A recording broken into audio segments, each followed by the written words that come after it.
반갑습니다. 기도하겠습니다. 하나님 아버지, 이 시간 함께 하시고 하나님의 말씀이 진리이고 하나님의 말씀이 정말 우리에게 생명의 말씀인 것을 우리가 깨닫게 하시고 예수님이 정말 길이요 진리요 생명인 것을 우리가 알게 하여 주옵소서.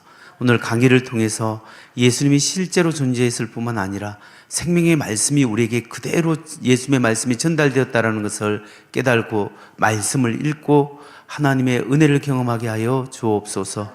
예수님 이름으로 기도합니다. 아멘.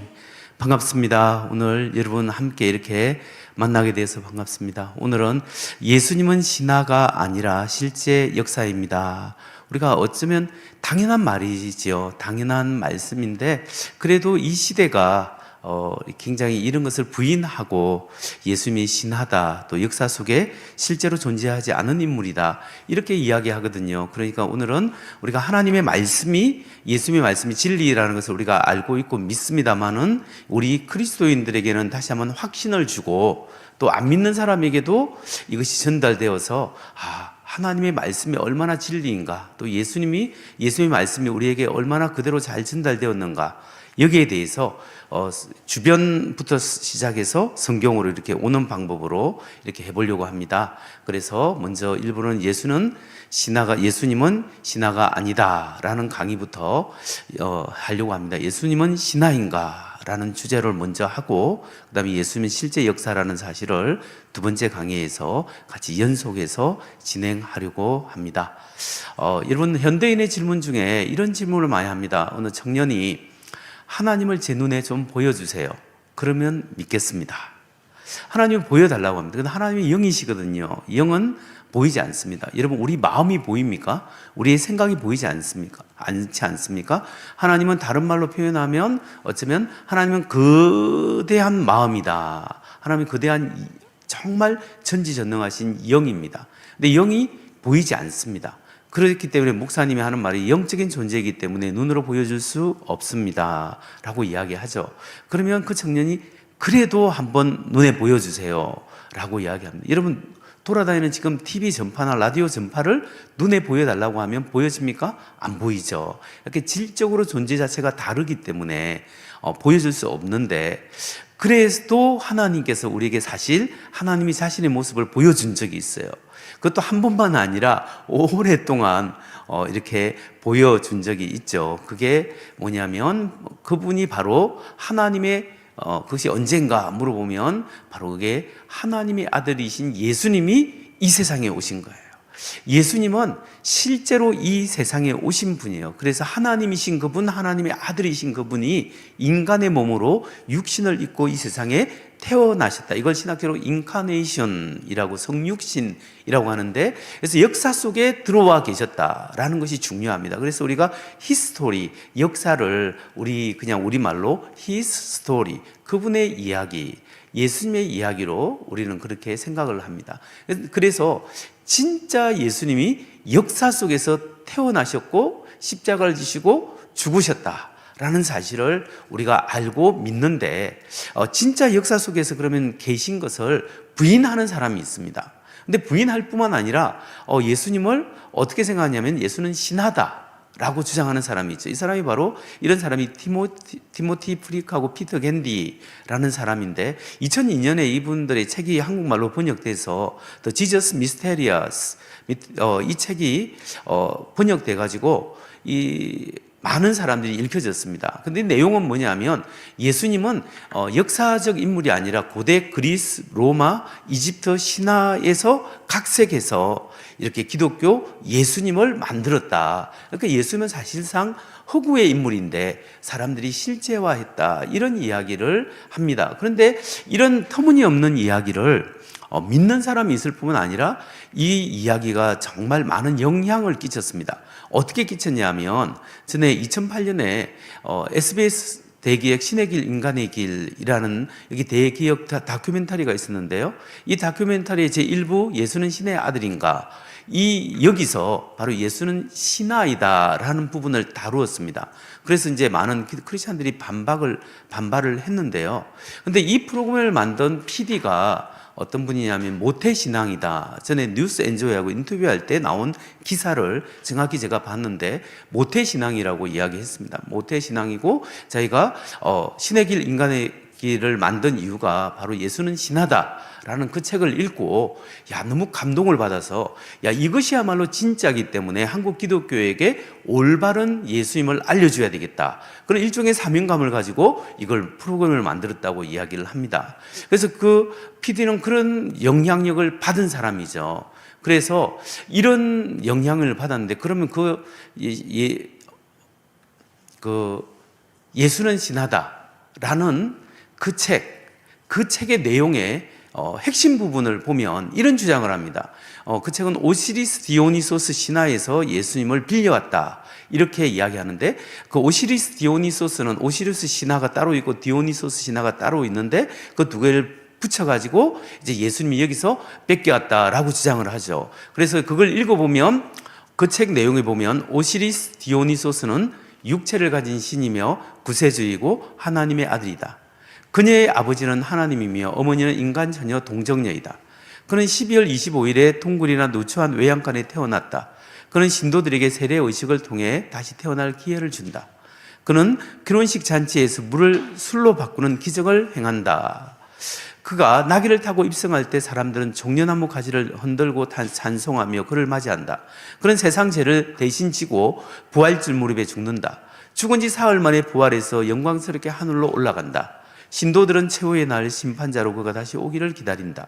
그의 죽음과 부활은 그의 몸과 피를 상징하는 빵과 포도주 의식으로 기념된다. 이게 오시리스 디오니소스 신화에 나온다는 거예요. 근데 오시리스 디오니소스가 기독교보다 500년, 1000년 전의 신화인데 거기에서 예수님을 빌려오고 따왔다라는 거죠. 그래서 우리가 그 예수님의 이야기는 이미 다른 고대 신화에 있었는데 그것을 빌려와서 기독교가 지금 만들어져서 예수는 신화의 인물인데 지금 실제 인물로 잘못 믿고 있다. 이런 주장을 그 책에서 하고 이 내용이 그대로 SBS 방송국에 나왔습니다. 논지가 그대로 흘러서 나와서 이거 많은 청년들이 이제 젊은 사람들이 이런 것을 보고 쇼크를 받는 거예요. 제가 미국에서 신학교에서 가르칠 때 자기 자녀가 이런 내용을 듣고 보고 난 다음에 나 이제 교회를 안 다니겠다고 그 전사님 자녀가 교회를 안 다니겠다고 그러더라고요. 그래서 곧 한 달 후면 내가 쓴 예수는 신화가 아니다라는 책이 있는데 그 책을 한번 읽어보라고 권유하십시오. 나오자마자 제가 이렇게 준 적이 있습니다. 그래서 이런 이야기가 우리 기독교하고 똑같잖아요. 그러니까 이게 젊은 청년들이나 아이들이 읽으면 굉장히 충격을 받는 거예요. 그런데 이것을 교회가 해소를 해주고 이게 어떻게 잘못됐고 뭐가 문제인지 정말 그런지 아닌지를 우리가 확실히 알려줘야 되는데 이걸 알려주지 않으니까 신앙의 혼란이 생기고 교회를 떠나는 현상이 있었다라는 거예요. 그러니까 SBS PD 그 프로그램을 만든 그 PD도 이런 것 때문에 신앙이 흔들리지 않았는가 저는 그렇게 생각을 합니다. 그래서 사실 이것이 진짜인가라는 것을 우리가 한번 생각해 봐야 하는 거죠. 저자들의 주장이 잘못되었는데 뭐가 잘못됐냐, 그 책 21페이지에 이런 내용이 나옵니다. 잘못된 주장입니다. 이거는 예수의 이야기는 역사적으로 실존했던 메시아 전기가 아니라 이교도의 유서 깊은 이야기들을 토대로 한 하나의 신화라고 우리는 확신하게 되었다. 그리스도교는 새롭고 유일무이한 계시 종교였던 게 아니다. 유대인 방식으로 각색된 고대 이도교의 미스테리아 신앙이었다. 이렇게 이야기하는 거죠. 그러니까 이런 이야기를 하면서 아까 그런 증거들을 내놓으니까 신앙이 흔들릴 수밖에 없지 않습니까? 근데 이런 문제가 생겼을 때 이런 문제를 굉장히 자세하게 학문적으로 또 쉽게 잘 이해하도록 설명해 주는 작업이 교회 안에서 있어야 되는데 그게 여기에 대응하는 책이 거의 없는 거예요. 그래서 제가 미국에 있을 때 바로 이 프로그램이 나오자마자 이 대응하는 책으로 예수는 신화가 아니다라는 책을 써서 이걸 반박했지만 이게 참 역부족이라서 나중에 볼 비디오를 영상을 또 만들어 봤습니다. 아무튼 여기에 대해서 우리가 이런 잘못된 주장을 잘 반박할 수 있어야 되거든요. 충분히 반박이 가능합니다. 그러면 예수는 신화다가 무엇이 잘못되었을까요? 저자들은 고대 신비 종교들을 모두 혼합하여 상상력에 기초를 둔 가상의 종교적 신화를 만들어낸다. 그러니까 이쪽 신화에서 코를 따오고 저쪽 신화에서 귀를 따오고 여기서는 눈을 따와서 이렇게 만들어내는 거죠. 예수님의 이야기를 이렇게 만들어내는 그런 현상, 그런 내용들입니다. 그래서 기독교 발생 이전에 기독교와 닮은 특성들을 모두 갖춘 신비 종교는 사실상 단 하나도 없어요. 실제로는 없습니다. 이렇게 보면 여기저기서 모자이크 해가지고 예수님의 이 사람이 예수님이다. 코 빌려오고 눈 빌려오고 뭐 빌려오고 다 이래가지고 예수님이다. 이런 식으로 만들어내는 거죠. 근데 실제로 예수님과 닮은 고대 신화가 있었느냐? 사실은 없는 거예요. 그래서 이런 문제를 우리가 밝혀내는 것이 굉장히 중요하죠. 쿤트 와그너라는 박사가 기독교 외 다른 신비 종교의 세례 비교 연구, 기독교와 다른 신비 종교의 이방 종교의 세례를 비교한 책이 있는데 그 책에서 이런 전문가는 이렇게 얘기합니다. 최고로 빼어난 그 신비 종교는 결코 존재하지 않았다. 이 말은 기독교와 동일한 그런 비슷한 신비 종교는 존재하지 않았다. 그리고 매우 확정적으로 AD 1세기는 존재하지 않았다. 그러니까 예수님이 태어났을 때 또는 예수님이 태어나기 이전에 실제로 기독교와 똑같은 그런 종교가 있었느냐? 신비 종교, 왜 신비 종교냐면 완전히 밝혀지지 않은 미스테리이기 때문에 신비 종교라고 합니다. 그 교리가 완전히 밝혀지지 않는. 근데 그런 문헌들이 남아있어요. 그런 것들이 남아있기 때문에 그걸 통해서 우리가 알 수 있는데 실제로 알 수 있는 것은 뭐냐면 기독교와 똑같은 것이 예수님 태어나기 이전에는 없었다라는 거죠. 그게 이제 이런 주장을 하고요. 그래서 기독교가 그 모든 핵심 교리를 베껴올 만큼 완성된 종교, 그것은 예수님 이전에 존재하지 않았다고 제가 말하는 것이 아니라 고대 신화나 신비 종교들을 연구하는 학자들이 이야기하는 거예요. 제가 그걸 다 뒤질 수는 없기 때문에 저는 전문 학자들을 연구해 보니까 그분들의 연구에 의하면 그렇다라는 거예요. 그래서 기독교와 신비 종교의 부활은 사실은 다르다. 그 사람들은 예수님 오시리스 디오니소스 신비 종교를 통해서 그 오시리스도 디오니소스가 부활했다라고 하는데 실제로 부활이 같냐 할 때 같지 않다는 거예요. T.N.D. 매팅거라는 박사가 있습니다. 이 사람은 기독교 이전에는 죽었다가 다시 살아난 신화나 신들이 없다라는 거예요. 그리스, 로마, 이집트에 있는 그런 신화들이 없다라는 거예요. 실제로 이 매팅거는 이런 걸 연구하는 전문가입니다. 뿐만 아니라 기독교 이전의 죽음과 부활에 관련된 신들에 대한 3개 혹은 5개의 신화들이 있었다. 하지만 그 어떤 것도 예수와 실제로 닮은 것은 없다라고 실제로 연구하는 학자는 이렇게 이야기하는 거죠. 그래서 그러면 뭐가 닮았느냐? 예수님의 부활하고 신비 종교, 그 종교들의 그 신화나 신비 종교들의 내용이 닮은 건 있어요. 뭐가 닮았냐? 이게 한번 보세요. 예수님의 부활과 비교해 보세요. 예를 들어서 꽃이나 풀이 봄에 피어나잖아요. 추위를 읽고 피어나죠. 여름에는 성장하고 가을에는 열매를 맺어요. 그러다가 겨울에는 시들어서 얼어서 죽어요. 죽었다가 봄에 다시 피어나요.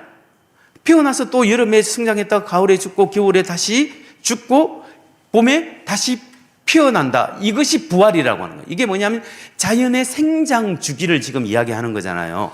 그런 의미에서 고대 그리스, 로마, 이집트에서는 부활을 이런 식으로 고대 그 농번기에 있어서 그런 농사를 짓는 사람들이 이런 의미에서 부활했다라는 용어는 같지만 내용이 틀리잖아요. 근데 우리가 예수님의 부활은 뭘 이야기하는 거예요? 예수님은 실제로 역사적으로 우리 죄를 위해서 십자가에 못 박혀 죽으시고 실제로 예수님이 부활하신 거잖아요. 그러니까 이게 엄청난 차이인데 용어가 비슷하다고 해서 이걸 똑같다라고 그쪽에서 부활이 있다라고 이야기하면 안 되죠. 이건 엄청난 잘못이잖아요. 그런데 이걸 가져갖고 거기에도 부활이 있고 기독교도 부활이 있고 그 부활의 자연 생장 주기의 부활인데 그걸 기독교가 베껴왔다. 이렇게 말한다는 것은 이건 어불성설이다. 이게 말이 안 되는 거다라고 자세히 알면은 진짜 그렇습니다. 그리고 에드윈 야마우치 박사라는 분이 굉장히 고대 신화를 연구하는 분이에요. 이 분이 마르뚝이라는 신화, 바빌론 이런 신화나 디오니소스에는 부활이 없다라는 거예요.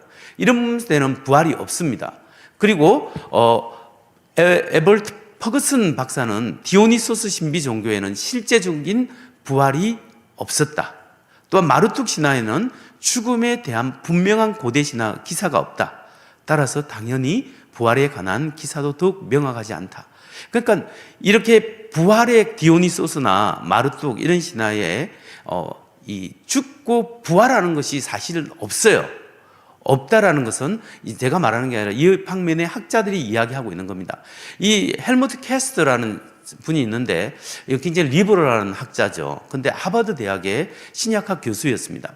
이 분이 하는 이야기가 아티스라는 신화가 죽었다가 다시 살아났다는 말이 없다. 아티스에는 실제적으로 아티스의 부활은 AD 150년까지는 등장하지 않고 그 이전에 아티스의 부활에 관한 근거는 전혀 없고 따라서 아티스의 부활 이야기는 예수 시대부터 아주 후대에 나온다. 최소한 150년, 200년 후대에 아티스의 부활 개념이 나온다는 거죠. 그러니까 예수님이 뺏겨온 게 아니고 예수님 이전에는 그런 것이 있었다 없었다? 없었다라는 거예요. 그러니까 이제 고대 신화를 연구하는 학자들은 거의 일관성 있게 이런 주장을 하는 거예요. 단 한 명도 예수님하고 똑같은 이야기가 있다라고 주장하는 사람이 없어요. 예수님 태어나기 전에. 리차드 고든이라는 학자가 그레코 로만 세계에서 이미지와 가치라는 책에서 미트라스는 1세기 당시에 로마 병사들에게 유행했던 그 종교예요. 근데 미트라스는 죽었다고 볼 수 없기 때문에 당연히 부활도 없다. 왜냐하면 미트라스는 태양신인데 죽지 않아요. 죽지 않았기 때문에 부활이 없죠. 그러니까 이런 것들이 다르다라는 거죠. 이처럼 기독교가 발생하기 이전에 고대 신비 종교는 죄를 용서하기 위해서 죽고 부활한 신을 믿지 않았다는 것은 확실합니다. 어떻게 신이 인간을 위해서 죽느냐? 여러분 생각해 보세요. 고대 그리스 로마 신화는 그 제우스 신이나 디오니소스나 여러 신들, 이런 신들은 도덕 개념을 가진 도덕적인 신들이 아니에요. 그냥 자기의 편의에 의해서 왔다 갔다 하는 그런 신들이거든요. 그 도덕성을 제공하여주는 그런 신들이 아니에요. 그렇기 때문에 인간의 죄를 대신해서 희생하는 신이 아니죠. 바빌론 신화에도 마찬가지입니다. 바빌론 신화는 그게 그 신들이 인간을 만드는 장면은 나와요. 근데 그 왜 만드느냐면 노예로 삼기 위해서 신의 음식을 만들고 신의 궁전, 신의 신전을 만들기 위해서 인간을 만든다라는 그런 신화는 나와요. 그런데 뭐가 다르냐면 하나님은 우리를 노예로 부려먹기 위해서 만든 게 아니거든요. 하나님의 영광으로 초대하기 위해서 만드시고 하나님의 기쁨 안으로 초대하기 위해서 만드시는데 그 고대 신화나 다른 데서는 도덕성도 없을 뿐만 아니라 인간을 뭐 하려고요? 착취하기 위해서. 나중에 인간을 다 없애버리는데 왜 없애버리냐? 시끄러워서 없애버려요. 그러니까 인간을 하나의 물질과 도구로 보는데 우리 기독교의 하나님은 인간을 어떻게 본다? 사랑의 대상으로 보는 거예요. 우리를 위해서 실제로 죽어 죽을 만큼 사랑. 이 세상에 어떤 신화나 어떤 신이, 어떤 종교가 기독교 외에 신이 인간을 위해서 목숨을 내어 죽어주는 신이 어디 있어요? 없어요. 그 없는 그 기독교의 굉장히 독특한 실제로 하나님이 인간의 몸으로 오셔서 행하신 그 일을 우리가 이게 볼 수 있는데 고대 신화에서는 이렇게 우리 죄를 위해서 죽고 부활하는 것이 없다라는 겁니다. 따라서 예수님의 이야기는 고대 신비 종교에 죽고 부활하는 신인 신화를 모방하였다는 주장은 전혀 학문적인 근거가 없다라는 거예요. 그런데 그러면 목사님, 그러면 그 예수는 신화다라는 책에서 이야기하고 있지 않습니까? 거기 유사점이 있다고. 기독교와 신비 종교에 유사점이 있어요, 또. 그러면 그거는 어떻게 되는 겁니까? 라고 이야기해요. 유사점이 뭐가 있을까요? 자, 보세요. 호루스라는 신이 자기가 이시스가 호루스를 젖먹여요. 젖먹이는. 이게 레오나르도 다빈치 보면 성모가 예수님을, 아기 예수님을 젖먹이는 모습이 나오죠. 뭐 이런 것이 닮았다라고 주장을 하는 거예요. 근데 보세요. 아기를 젖먹이는 것은 동양이나 서양이나 또 다 나오는 인류의 보편적인 현상이에요. 이거 가지고 닮았다고는 할 수 없겠죠. 그 다음에 또 뭐가 닮았냐면 이건 굉장히 닮았어요. 이제 여러분 보시기에 왼쪽에 있는 여기 이 십자가에 못 박혀 죽은 여기 이 부분이 이게 예수님이 아니라 디오니소스 신이에요. 디오니소스 신. 근데 여기는 예수님은 십자가에 실제로 못 박혀 죽죠. 디오니소스 신의 부적이에요. 부적. 이 부적인데 이 디오니소스에 봐라. 디오니소스도 십자가에 못 박혀 죽지 않냐. 이렇게 이야기할 때 닮았다 그래요. 이게 굉장히 문제가 되는 거예요. 또 뭐가 문제가 되냐면 이 디오니소스가 포도주의 신이에요. 포도주. 근데 예수님은 요한복음 2장에 보면 가나 혼인잔치에서 물을 포도주로 바꿨잖아요. 물을 포도주로 바꿔서 질적인 변화를 일으켰는데, 디오니소스는 포도주의 신이기 때문에 기독교와 똑같지 않냐, 뺏겼지 않냐라고 하는데, 사실 생각해 보세요. 포도주 신, 무슨 신, 이런 것은 다 있을 수 있는 거고, 예수님이 포도주의 하나님 뭐 이런 건 아니잖아요. 요한복음 2장에서 가나 혼인잔치에서 포도주가 떨어졌다고 예수님 어머니 마리아가 말하니까 예수님이 내 때가 아니라고 하시면서 그래도 그 혼인잔치에 물을 포도주로 바꾸는 기적을 행하셨어요. 근데 이것이 1세기나 2세기에 그 그리스 로마 지역에 이렇게 복음이 전파되면서 사람들이 요한복음을 읽을 때 느낌이 지금 우리가 생각하는 느낌하고 달라요.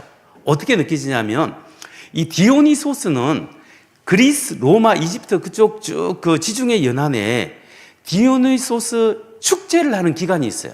실제로 축제를 하는 기간이 있고 그 축제 때 뭐 하냐면 여자들이 밤에 산에 올라가서 야생 멧돼지나 야생 그 동물을 잡아가지고 피채 먹어요. 왜 피채 먹으냐면 피에 디오니소스 신이 있다고 믿기 때문에 그걸 먹는 거예요. 두 번째, 디오니소스 신은 포도주의 신이에요. 그렇기 때문에 밤새도록 포도주를 마시면서 신을 자기 몸속에 불어넣어서 신과의 합의를 이루려고 하는 그런 경향이 있었는데, 우리 옛날에 신라에 가면 포석정 있죠. 물줄기를 이렇게 쭉 그 돌로 만들어가지고 이렇게 해서 표주박이나 뭐 이렇게 무슨 바가지를 올려놓고 물을 마시는 그런 식으로 된 것처럼 그 고대 그리스 로마 그 연안에 그 마을에서 디오니소스 신 축제를 할 때 어떤 걸 하냐면 통나무를 깎아서 이렇게 물길을 만들어 놓고 딱 물을 막아 놓고 그다음에 물을 마실 수 있잖아요. 그리고 난 다음에 저녁에 이제 불을 피우면서 디오니소스 신이 임하신다 하면은 그 물을 쫙 빼요. 빼고 난 다음에 뭘 하냐면 위에서 드럼통으로 포도주를 쫙 그 물길이었던 것이 포도주 길로 바뀌는 거예요. 그래 놓고 밤새도록 축제하면서 포도주를 퍼서 마시는 그런 축제를 했어요.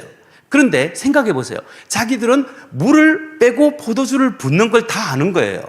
그런데 이런 문화에 요한복음이 읽혀졌을 때 어떤 느낌이겠습니까? 예수님은 너희들은 물을 빼고 포도주를 붓지만 실제 진짜 예수님은 진짜 물을 포도주로 바꾸신 분이다. 물을 포도주로 바뀌면 이게 무슨 표적이죠? 예수님이 하나님이시다. 예수님이 하나님의 아들이시고 하나님이시다는 사실을 이야기하는 거잖아요. 그래서 7가지 요한복음 표적이 나오는데 이 하나하나 표적이 예수님이 하나님이시고 하나님의 아들이심을 드러내는 건데, 이 물을 포도주를 바꿈으로 통해서 예수님이 하나님이시다라는 것을 드러내고 진짜 예수님은 하나님이고 니네들은 물을 빼고 포도주를 붓지 않냐, 이런 쪽으로 그들에게 와닿아서 요한복음이 훨씬 더 가슴에 와닿을 수 있어요. 그러니까 다른 이야기죠. 다른 이야기를 똑같다라고 할 수는 없다라는 겁니다. 자, 그 다음에 이게 십자가를, 여기가 디오니소스예요. 아기 디오니소스에게 커다란 십자가를 가져다 주니까 기독교가 이 디오니소스에서 뺏겼지 않냐, 이제 유사점이 있다, 이렇게 이제 주장을 하는 거죠. 그렇게 해서 하는데 사실은 이 유사점은 어떻게 생각해야 되냐면 기독교가 옛날 신비 종교에서 뺏겨온 것이 아니고 사실은 기독교를 신비 종교가 뺏긴 거예요. 거꾸로예요. 그럼 그 목사님 그걸 어떻게 알 수 있습니까? 알 수 있죠.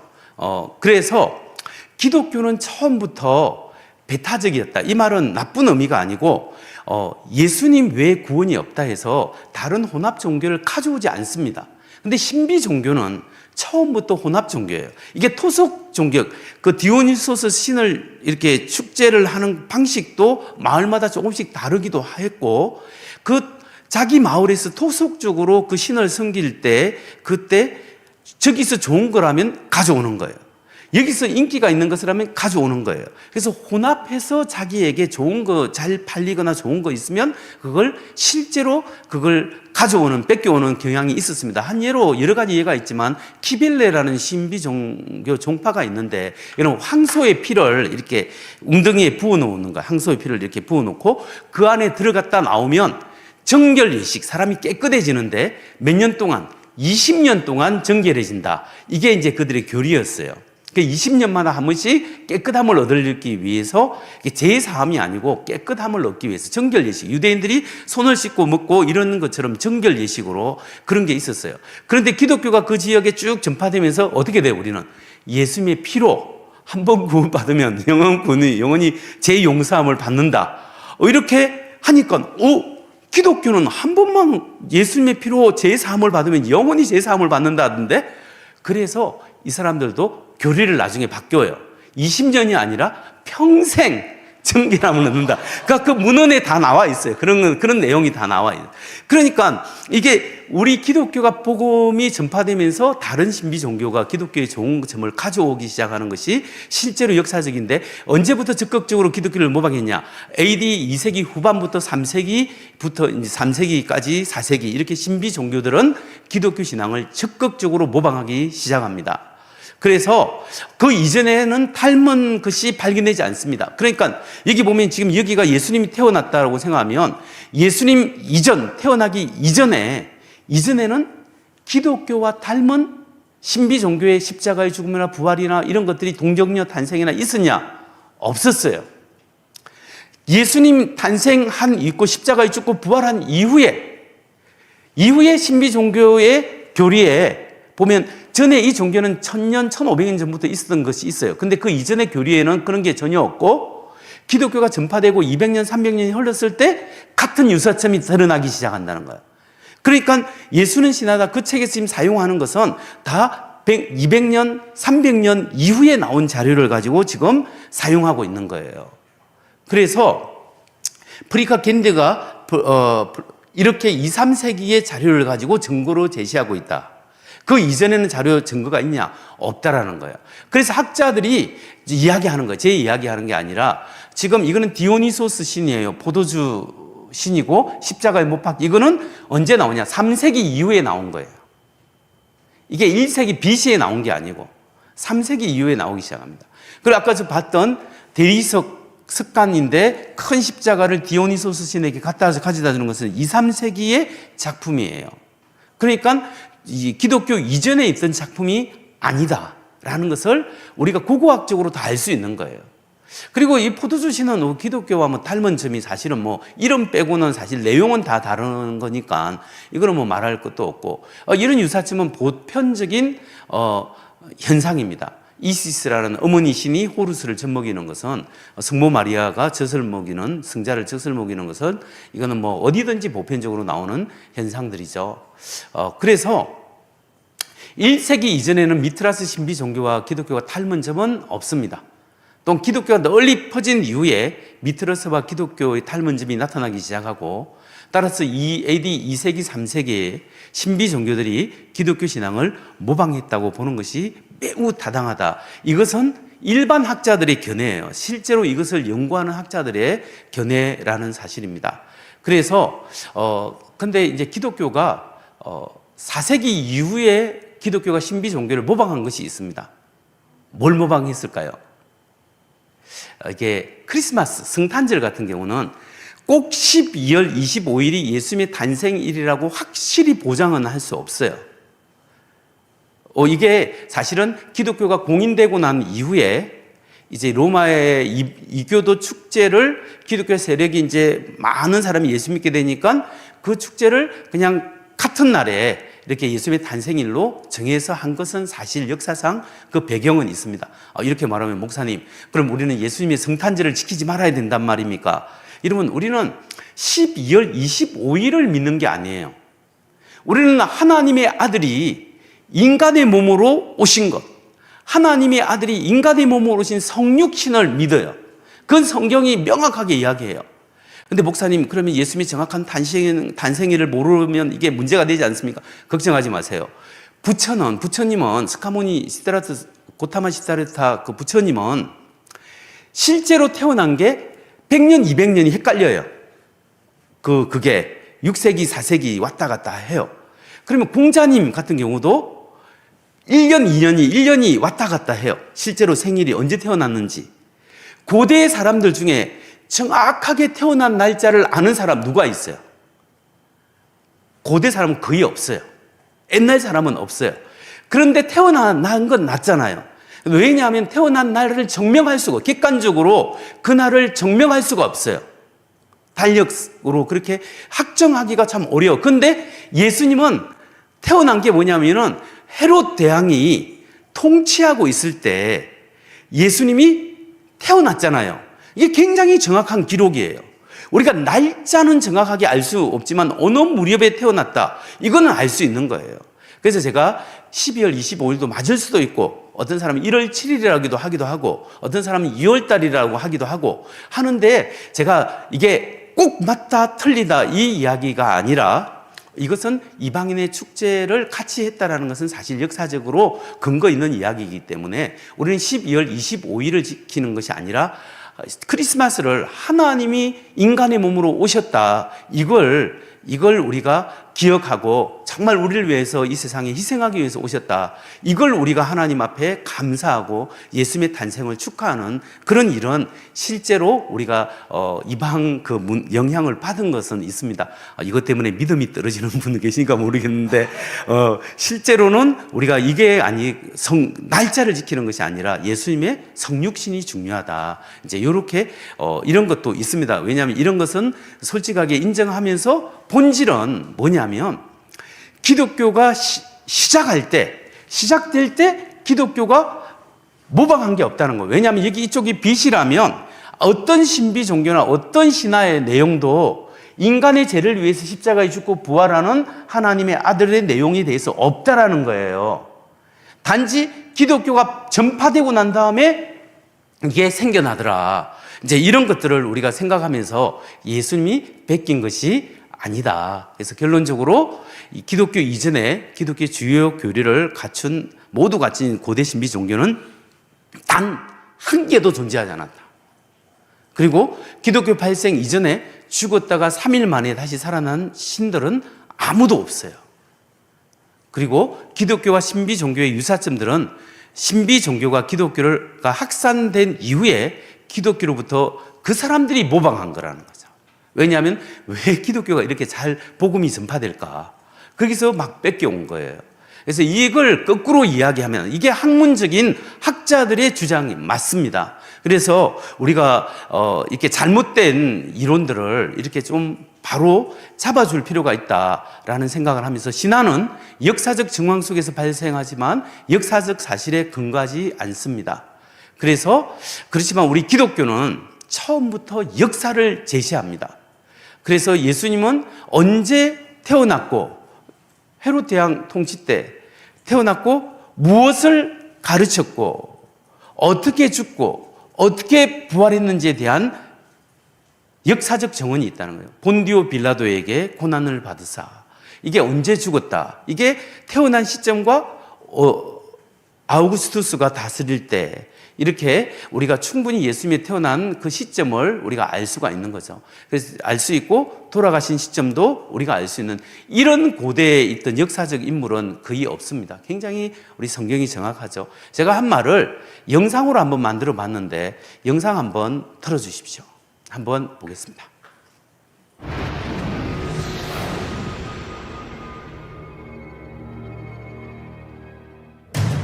어떤 사람이 십자가에 매달려 있는 고대의 부적입니다. 마치 십자가에 못 박힌 예수의 모습 같지만 이것은 십자가에 못 박힌 디오니소스 신입니다. 한 노인이 아기에게 커다란 십자가를 전해주는 모습이 새겨진 대리석 석관입니다. 이 아기는 아기 예수를 떠올리게 하지만 디오니소스 신입니다. 티모시 프리크와 피터 겐디의 예수는 신하다. 이 책은 2002년에 출판되어 위와 같은 유사점들을 근거로 제시하며 예수의 이야기가 고대 신화 속의 이야기들을 모방했다고 주장하며 우리를 충격에 빠뜨립니다. 그들이 주장하는 내용의 또 다른 증거들을 살펴볼까요? 십자가에 못 박혀 죽고 사흘 만에 부활한 신들이 고대 신화에도 존재하였다고 합니다. 기록에 따르면 오시리스 신화의 오시리스도 죽은 지 사흘 만에 부활하였고 그리스 로마 신화의 디오니소스 신도 죽은 후 얼마 되지 않아 무덤에서 하늘로 올라갔다고 전해집니다. 결혼식장에서 물을 포도주로 만드는 신이 있었다고 합니다. 최후 심판날에 심판주로서 다시 돌아오는 신도 있었다고 합니다. 페르시아에서 기원해 2세기에서 4세기 전 로마 제국에서 유행한 미트라스교의 신도들은 미트라스도 하늘에 올라가서 종말의 때를 기다리고 있다고 믿었습니다. 그 밖에도 예수는 신하다의 저자들은 유사점으로 세례 의식과 빵과 포도주를 먹는 영성체 의식 등을 예로 들고 있습니다. 고대 신화 속 이야기와 예수 이야기의 유사점을 우리는 어떻게 이해해야 할까요? 예수의 이야기가 고대 신화를 모방했다는 주장은 과연 진실일까요? 우리는 정반대의 주장을 펼쳐봅니다. 오히려 현재까지 전해져 내려오는 고대 신화들의 이야기가 예수의 이야기를 모방한 것은 아닐까 하고 말입니다. 기독교가 발생하기 이전으로 한번 거슬러 올라가 보겠습니다. 고대 종교를 비교 연구한 저명한 역사학자 군터 와그너는 기독교가 그 핵심 교리를 베껴올 만큼 완성된 신비 종교는 예수 시대 이전에는 존재하지 않았음을 명확히 밝히고 있습니다. 고대 신화를 연구하는 학자들은 한결같이 주장합니다. 기독교가 그 내용을 빌려오려면 기독교 발생 이전에 죽고 부활한 신들이 있어야 하는데 그러한 신들은 존재하지 않았다고 말입니다. 고대의 신비 종교에서는 기독교처럼 인류의 죄를 대속하기 위해 죽고 부활하는 성숙한 신화는 존재하지 않았습니다. 디오니소스 신비 종교에도 오시리스 신화도 죽음과 관련된 일련의 사건과 해석들이 부활의 개념을 담고 있는지 어떠한 고고학적 증거도 찾아볼 수 없습니다. 기독교가 발생한 이후를 살펴보도록 하겠습니다. 기독교는 다른 종교를 모방하려 하지 않는 배타적인 종교였습니다. 그러나 고대 신비 종교들은 처음부터 혼합주의를 지향하며 AD 2세기 후반부터 3세기에 기독교 신앙을 포용하며 적극적으로 모방하였습니다. 그 결과 기독교가 그리스 로마 지역에 확산된 이후 2세기에서 3세기가 되었을 때 이야기의 유사점들이 나타나기 시작합니다. 예수는 신하다에 등장하는 자료들을 다시 살펴볼까요?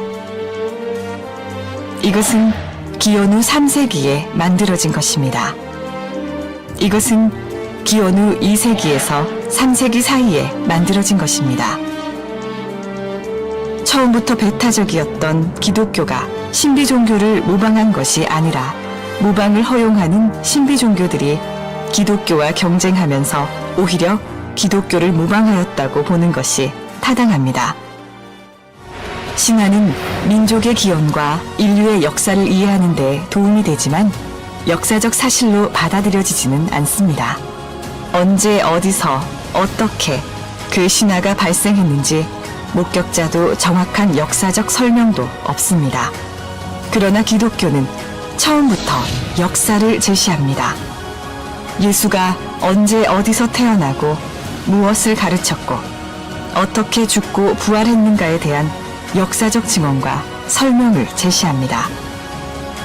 기독교 이전에 기독교와 같은 교리를 가진 고대 신화는 단 하나도 없습니다. 예수 사건에 대한 초기의 기록들은 인류 역사상 가장 짧은 기간에 입에서 문서로 기록되어져 헤아릴 수 없는 수로 세상에 존재합니다. 예수 이야기는 신화가 아니라 실제 역사 이야기입니다.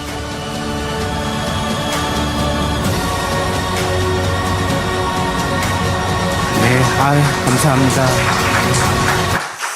예, 지금 여러분들이 본 이 동영상은 무료로 다운로드 받을 수 있습니다. 그래서 교회에서 틀어주셔도 되고요. 저작권에 걸리지 않고 제가 만들었기 때문에 여러분들이 아무나 또 교회에서 활용할 수 있는데 구글이나 네이버에서 기독교 변정 선교연구소, 기독교 변정 선교연구소를 들어가시면 이 동영상 외에 또 다른 동영상을 다 다운로드 받아서 여러분 교회에서 다 틀어서 이렇게 시청할 수 있도록 학생들에게도 알려줘도 좋습니다.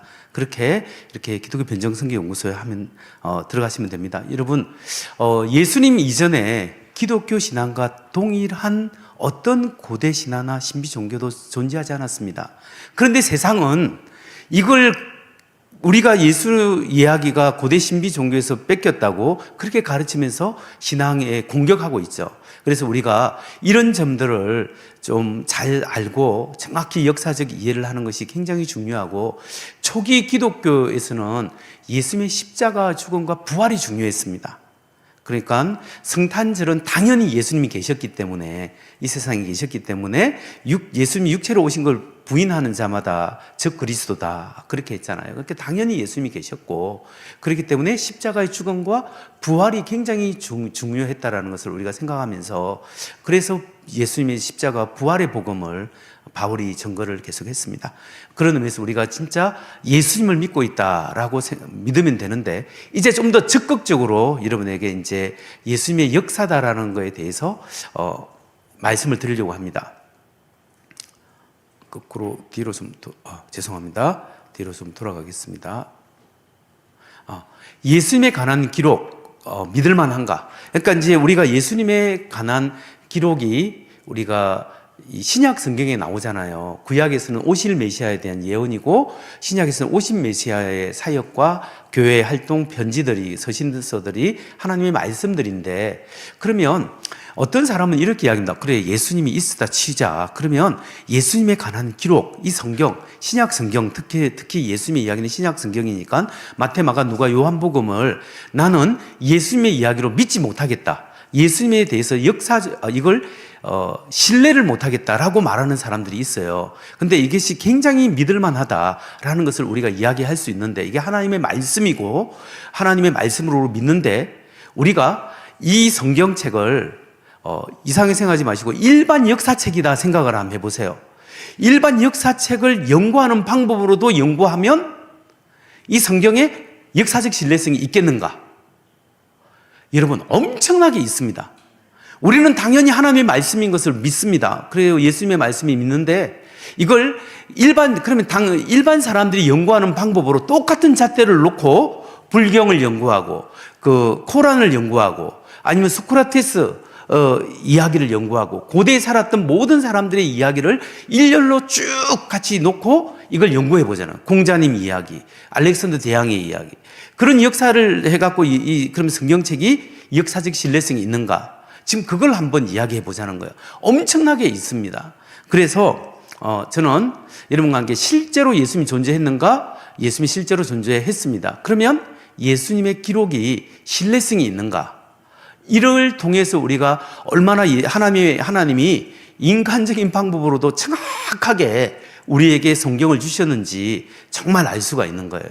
자, 그래서 여기에서 이제 한번 따져보는데, 고대 종교들이나 다른 고대 문서들과 비교해 볼 때 예수님의 역사성이 확실히 명확하게 드러납니다. 그러니까 우리가 하나님의 말씀을 우리가 그냥 하나님의 말씀이다 믿고 있으니까 이게 얼마나 귀중한지를 몰라요. 자기 옆에 있는 사람이 얼마나 소중한지 몰라. 아내가 소중하고 남편이 소중하고 모르는데, 이분들이 없어 보면 멀리 여행을 가거나 혼자 있어 보면 소중함을 느끼잖아요.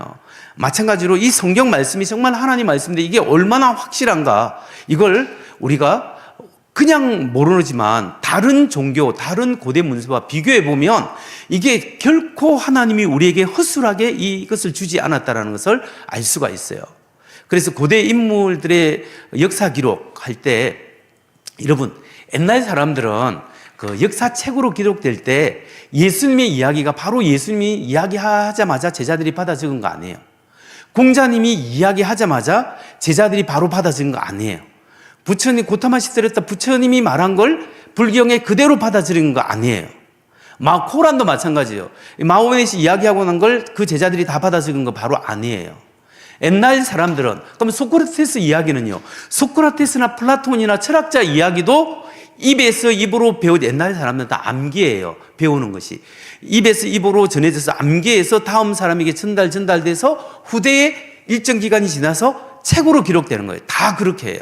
옛날에는 다 암기 공부였기 때문에 암기하고 일정한 시간이 지나서 사람들이 책으로 기록됐어요. 그 말은 구전으로 전달되는 기간이 있더라. 그 기간이 몇백 년 입에서 입으로 계속 대대로 흘러나간 것이 더 정확하겠습니까? 아니면 한 해, 두 해, 한 1, 2년, 10년, 20년, 4, 50년이 더 정확하겠습니까? 몇백 년보다는 4, 50년이 훨씬 더 정확하겠죠. 이제 그걸 한번 측정해 보자는 거예요. 다른 거하고 비교를 해볼 때 하나의 잣대가 그렇습니다. 자, 보면 일반 종교와 비교해 보면 고대에 당군 신화, 우리가 뭐 BC 2333년에 당군이 나라를 세웠다. 이 이야기가, 그 당군 신화 이야기가 일현 선임에 의해서 삼국유사에 AD 1281년에 문자로 기록됩니다. 그러니까 실제로는 3600년의 차이가 나죠. 그 이야기가 입에서 입으로 전해서 문헌으로 기록되기는. 근데 뭐 당군 신화는 신화니까 그렇다 치고 조로아스터교의 예배 가사, BC 천년경에 조로아스터의 예배 가사가 있었는데요. 그 예배 가사와 경전이 언제 기록되냐? 입에서 입으로 전달돼서 AD 3세기에 기록돼요. 그리고 파시 경전이라는 게 있는데 그거는 AD 1278년에 문자로 기록됩니다. 그러니까 최소한 1000년 이상의 구정기간이 있는 거예요. 옛날 종교에는 다 구정기간이 있습니다. 사람들도 마찬가지고. 불교를 생각하면 BC 6세기 살았던 스카모니 부처의 정기는 어떻게 살았다, 그의 가르침이 뭐다라는 게 대부분이 AD 1세기에 기록돼요. 그러니까 이게 몇백 년, 그리고 그 불교의 대표적인 경전이 있어요. 그게 이제 트라이파타카라는 거 있는데 이게 이제 부처의 그 가르침과 그 대화, 그 행적, 이런 것인데 이게 인도 최초의 통일 왕조를 이룬 아소카 왕 때 기록이 되거든요. 근데 그게 뭐냐면 부처가 죽은 후 230년이 지난대요. 그게 최소한 230년에서 제자들에게 집단적으로 그 암송하게 만든 겁니다. 암송하게 만들고 그 암송해서 그 내용들이 230년에서 600년 사이에 불경으로 기록되는 거죠. 이게 구정 기간이 그렇게 길어요. 그리고 그뿐만 아니라 이슬람은 어떠냐? 570년에서 632년까지 생존한 무하마드의 생애가 구전되어서 767년에 이 무하마드의 전기가 기록됩니다. 그러면 죽고 난 다음에 135년의 차이가 있는 거예요. 바로 기록되는 게 아니고 이건 코란이 아니라 무하마드의 그 생애의 이야기예요. 예수님의 생애의 이야기처럼, 말씀처럼. 자, 그 다음에 알렉산더 대왕의 전기. 우리가 어릴 때 알렉산더 대왕의 전기 막 읽고 막 그랬잖아요. 막 어떻게 가서 정복하고 어디까지 인도까지 내려가지고 올라오고 막 이런 것들을, 이런 내용이 있는데 이게 BC 323년에 알렉산더 대왕이 죽었거든요. 근데 그 사람의 이야기가 최소한 나중에 350년에서 400년 사이 구전이 전달돼서 아리안과 플루타크에 의해서 역사책에 기록되는 거예요. 그게 350에서 400년이 지난 후에 기록되는 겁니다. 그게 지금 우리가 읽고 있는 역사 이야기예요. 그뿐만 아니라 중국으로 가보면 공자님인데 공자의 생애, 예수님의 생애에 대한 전기가 사복음서라면 공자의 생애에 관한 전기가 공자세가예요. 사마천이 쓴 공자세가. 이게 유일한 문서예요. 공자님의 생애에 대해서. 도올 같은 경우는 공자세가는 공자의 생애에 관한 기술로서 최초의 문헌이고 유일한 문헌이다. 이렇게 이야기합니다. 이거 언제 쓰여졌냐? 사마천이 공자의 전통적 전기를 지필한 것이 공자가 죽고 난 후 꼬박 400년 후의 사건이다. 제 말이 아니라 도올 김용호 교수의 이야기예요. 그러면 공자가 죽고 나면 400년이에요. 여기 왜 40년이냐 했냐면 마가복음은 예수님이 죽고 난 다음에 30년에서 40년 사이예요. 리버럴하는 일자유주의가 마가복음을 뭐 한 70년으로 보니까 그러니까 30, 60년에서 70년 사이에 마가복음이 기록됐다고 우리가 보거든요. 그러면 예수님 도시로 돌아가시고 난 다음에 3, 40년 차에 기록이 된 거예요. 근데 공자의 생애는 400년. 10배가 차이 나요. 10배 이상이 차이 나는 거예요. 그럼 어느 게 더 정확할까요? 짧게 차이 나는 게 훨씬 상식적으로 적게 차이 나죠. 자, 그러면 논어, 공자왈, 유붕이 자원 박내며 불억 여울 호하라. 뭐 벗이 있어 멀리 찾아오면 또한 기쁘지 아니한가. 뭐 이런 논어의 이런 이야기들이 언제 공자왈, 공자의 어록인데 이것도 공자의 죽음 후 150년에서 300년 사이에 집적되어서 기록되었다. 도울은 300에서 400년이다. 이렇게 이야기합니다. 그러면 로마 황제는 어떨까요? 로마 황제, 예수님하고 동시대에 살았던 로마 황제가 누구냐면 티베리우스 황제예요. 티베리우스 황제가 예수님이 십자가에 죽을 때 황제였어요. 그러면 이 황제에 관련된 역사 기록이 4개예요. 이 재미있는 게 예수님에 관련된 역사 기록이라고 생각해 보면 마태, 마가, 누가, 요한복음이 예수님의 생애를 이야기하고 있는데 이 티베리우스 황제에도 4가지 자료가 있어요. 첫 번째 자료가 뭐냐면 티베리우스 황제가 있었다라고 그 정도밖에 기술이 없어요. 두 번째 자료는 타키투스라는 로마 역사가와 수토니우스라는 로마의 12황제 이야기를 쓴 수토니우스에 의해서 쓰여졌는데 이 황제가 죽은 후 최소한 80년 후에 그전에는 입에서 입으로 구전되다가 티베리우스에 대해서 문자로 기록되는 거예요. 로마 황제도 바로 즉시 기록되는 것이 아니라 80년 후에 역사가에서 기록됐어요. 그 사람이 어떻게 살았다. 그리고 4번째는 디오카시우스라는 역사가에서 티베리우스가 죽고 난 다음에 190년 이후에 기록 쓰여졌습니다. 그러면 예수님이 티베리우스 황제에 비해서 예수님은 비교의 대상이 안 돼요. 지금 예를 들어서 미국의 대통령하고 시골 강원도 산골의 시골 청년회장하고 조 바이든하고 산골의 시골 청년회장하고 비교해 보면 청년회장 그 마을 뭐 해보에 한번 나올까 말까 이런 정도고 뭐 조 바이든 대통령이나 뭐 이런 분들은 매일매일 나오잖아요. 그 정도로 로마 황제하고 그 당시에 예수님은 레벨 차이가 엄청나고 옛날 고대 역사가들은 문제가 돼야 기록해요. 그냥 아무나 요즘처럼 이렇게 기록하는 게 아니에요. 그래서 자유주의자나 보수주의자나 모든 사람이 인정하는 역사성을 할 때 제가 좀 넓혔습니다. 예를 들어서 마가복음은 우리 복음주의자는 한 60년경에 기록되었다 이렇게 보는데 일반 사람들은 한 70년, 그래서 60년에서 70년경에 기록되었고 마태복음, 누가복음은 우리 한 60년에서 70년 사이에 기록되었다. 그런데 80년경에 기록되었다고 일단 리버럴한 자유 좀 폭넓게 보는 사람 걸 인정해도 그냥 그쪽으로 쳐줍니다. 저는 그렇게 생각하지 않지만 그렇게 넓게 해도 상관이 없어서 요한복음 같은 경우는 AD 90년에서 왔다 갔다 하는데 우리는 한 70년, 80년경으로 이렇게 봅니다. 그래서 대부분의 예수님에 관한 이야기는 예수님이 죽고 난 다음에 십자가에 죽고 부활 후에 30년에서 60년 사이에 마태, 마가, 누가, 요한복음이 다 기록되었다고 우리는 보거든요.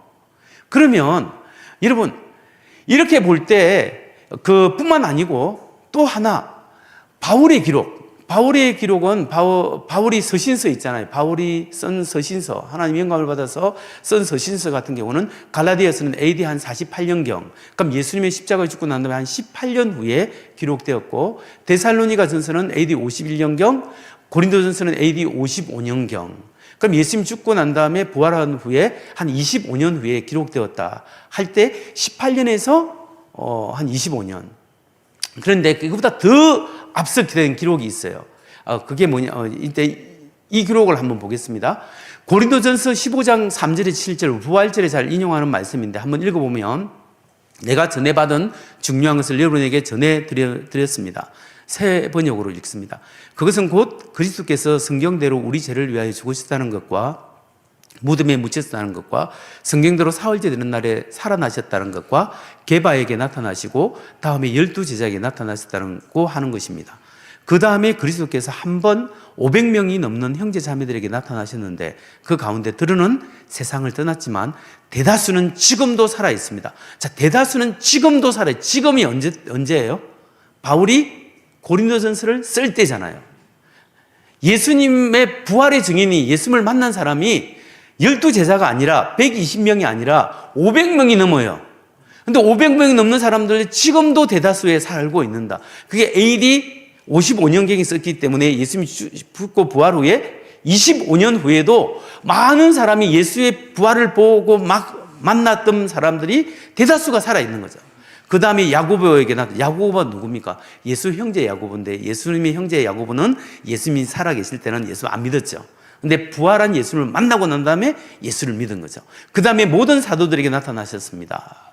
이렇게 말씀을 하고 있는데 이게 25년 굉장히 초기의 기록입니다. 예수님의 부활의 증거도 굉장히 초기에 기록된 그 증거다, 말씀이다라고 볼 수 있는데 그 다음에 그보다 더 이런 시기에 예수님에 관한 고백이 있어요. 그리스도인들의 신앙 고백이 있는데 그게 뭐냐면 빌립보서 2장 6절에서 8절. 먼저 한번 제가 읽어보겠습니다. 한번 같이 한번 읽어볼까요? 시작. 그는 근본 하나님의 본체시나 하나님과 동등됨을 취할 것으로 여기지 아니하시고 오히려 자기를 비워 종의 형체를 가지사 사람들과 같이 되셨고 사람의 모양으로 나타나사 자기를 낮추시고 죽기까지 복종하셨으니 곧 십자가에 죽으심이라. 여러분, 아멘. 이 말씀을 자세히 한번 보세요. 그는 근본 하나님의 본체시나 하나님과 동등됨을 취할 것으로 여기지 아니하시고. 예수님이 누구라고요? 그는 누구예요? 예수님. 근본 하나님의 본체시라고 했죠. 하나님과 동등하신 분인데 동등한 것을 여기지 아니하고 자기를 비워 종의 형체로 오셨다. 근데 여러분, 이 말씀이 빌립보서에 나오는데 이걸 영어 성경이나 이런 데 쭉 보면 그걸 이탈릭체로 이렇게 딱 누워서 표시를 하는 데가 많아요. 왜 그런 줄 아세요? 바울이 지금 이걸 빌립보서에 쓰고 있지만 바울이 어디서 듣고 배워온 거예요. 이게 리버럴, 자유주의나 보수주의나 다 인정하는 내용이 뭐냐면 바울이 어디서 배웠냐면 초기 그리스도인들에게 자기가 그 회심해가지고 예루살렘에 갔을 때 예루살렘 교회에서 배워온 내용이다. 초기 그리스도인에게 배워온 예배 가사라는 거예요. 찬양시예요. 찬양시인데 초기 교회 2년에서 3년 내에 이미 확립된 교리요 찬양시인데 그걸 거기서 우리가 찬송가처럼 듣고 와서 지금 여기에 기록하고 있다. 이게 보수주의자, 자유주의자가 다 이야기하는 거예요. 그런데 이게 뭐라고요? 초창기부터 예수님을 목격한 사람들이 예수님을 누구로 고백했죠? 그는 근본 하나님의 본체시나. 여러분, 제가 미국에 제가 살았던 동네가 목회했던 동네가 굉장히 리버럴한 신학교가 하나 있는 데였어요. 그 굉장히 리버럴하고 아카데믹한 학교가 있는데 그 학교에 제가 도서관을 사용하면서 이렇게 지낼 때 어느 목사님 두 분이 하는 말이 저하고 한 사람은 신약 PhD, 한 사람은 구약 PhD 두 분하고 저하고 논쟁을 한 적이 있어요. 뭘 논쟁을 했냐면 예수님의 신성은 AD 325년 니케아 회의에서 인간을 하나님으로 둔갑시켰다. 인간을 하나님으로 고백하게 되었다. 교회가 그렇게 만들었다라고 저한테 이야기하는 거예요. 그러면서 저는 목사님처럼 보수주의자들은 이런 거 안 믿죠? 라고 하는 거예요. 그래서 제가 아니 무슨 근거로 그렇게 하냐? 교회에서 그렇게 만들었다. 정황이 그렇지 않냐? 뭐 이렇게 이야기하는 거야. 그러면 보세요. 그럼 당신들은 신약 성경 안 믿냐? 마태마가 누가 요한복음에서 예수님이 하나님 아들이라고 하는데 그거는 신약에서 그 저자들에 의해서 채색돼 가지고 예수님을 그렇게 신으로 이야기한 거지 실제가 아니다. 그럼 바울도 예수님을 십자가의 죽음과 부활을 통해 있으면 하나님으로 믿는데 그러니까 아니 바울은 믿지만 바울 이전에 그런 고백이 없지 않냐 저한테 하는 거예요. 그래서 제가 성경책을 딱 펴가지고 빌립보서 2장 6절에서 8절, 골로새서 1장 15절에서 18절, 그 말씀을 딱 펴주면서 먼저 이것만 보여주면서 그는 근본 하나님의 본체시나 하나님과 동등됨을 취할 거리 여기지 아니하시고 자기를 맞추시고 사람의 모양으로 오사 나타나사 죽기까지 복종하셨으니 곧 십자가에 죽으심이라. 여기에 보면 예수님을 누구로 고백하고 있죠? 하나님으로 고백한다고 이야기해요. 그러면 이게 바울의 고백이지 뭐 초기에 그리스도인들이 고백한 증거가 있냐? 있죠. 이거는 바울이 인용한 인용구고 이게 초기 교회의 찬양시다. 그리고 이건 찬양시를 바울이 인용했을 뿐이다. 아주 초기의 성도들이 이걸 고백했다라고 하는데 I don't believe it. 난 못 믿겠다라는 거예요. 그래서 그러면 내가 여기 앉아 있을 테니까 두 사람이 도서관 가서 어떤 리버럴 주석을 어떤 주석을 가지고 찾아봐라. 이게 프리폴라인 바울 이전의 이야기냐 바울 이야기냐 한번 찾아봐라니까 갔다 왔어요. 실제로 갔다 와서 You are right. 당신 말이 맞습니다. 바울 이전에 초기 그리스도인의 고백이라는 거죠. 그게 빌립보서 2장 6절에 8절이고 골로새서 1장 15절에 18절에 나오는 내용이에요. 그게 초기 그리스도인들이 예수님이 하나님의 아들이심을 믿었다라는 거예요. 그래서 내가 그러면 이건 대해서 어떻게 생각하느냐라고 이야기했죠. 아주 초기에 입에서 정언된 내용을 빌립보서에서 기록하고 있거든요. 그래서 이건 예수님의 하나님의 아들이 굉장히 중요한 내용이지 않냐 하면서 제가 이제 이야기한 적이 있었습니다. 그래서 지금 여기서 여러분하고 이야기하는 것은 뭐냐면 알렉산더 대왕 당군시나 뭐 스카모니, 모하메드 공자, 뭐 티베리우스 황제, 박흑거세, 기말지 뭐 이런 것들은 그 구전이 너무 길어요. 그런데 예수님은 18년에서 60년 사이에 신약 성경이 다 기록이 되는 거죠. 그러니까 이게 너무나 중요한 일반 역사를 따지더라도 이만큼 그게 정확한 게 없어요.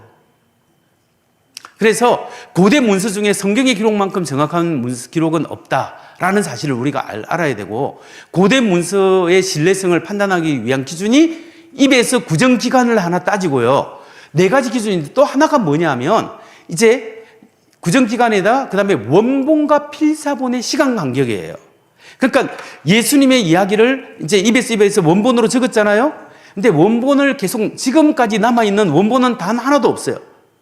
목사님, 그럼 원본이 없는데 문제 아닙니까?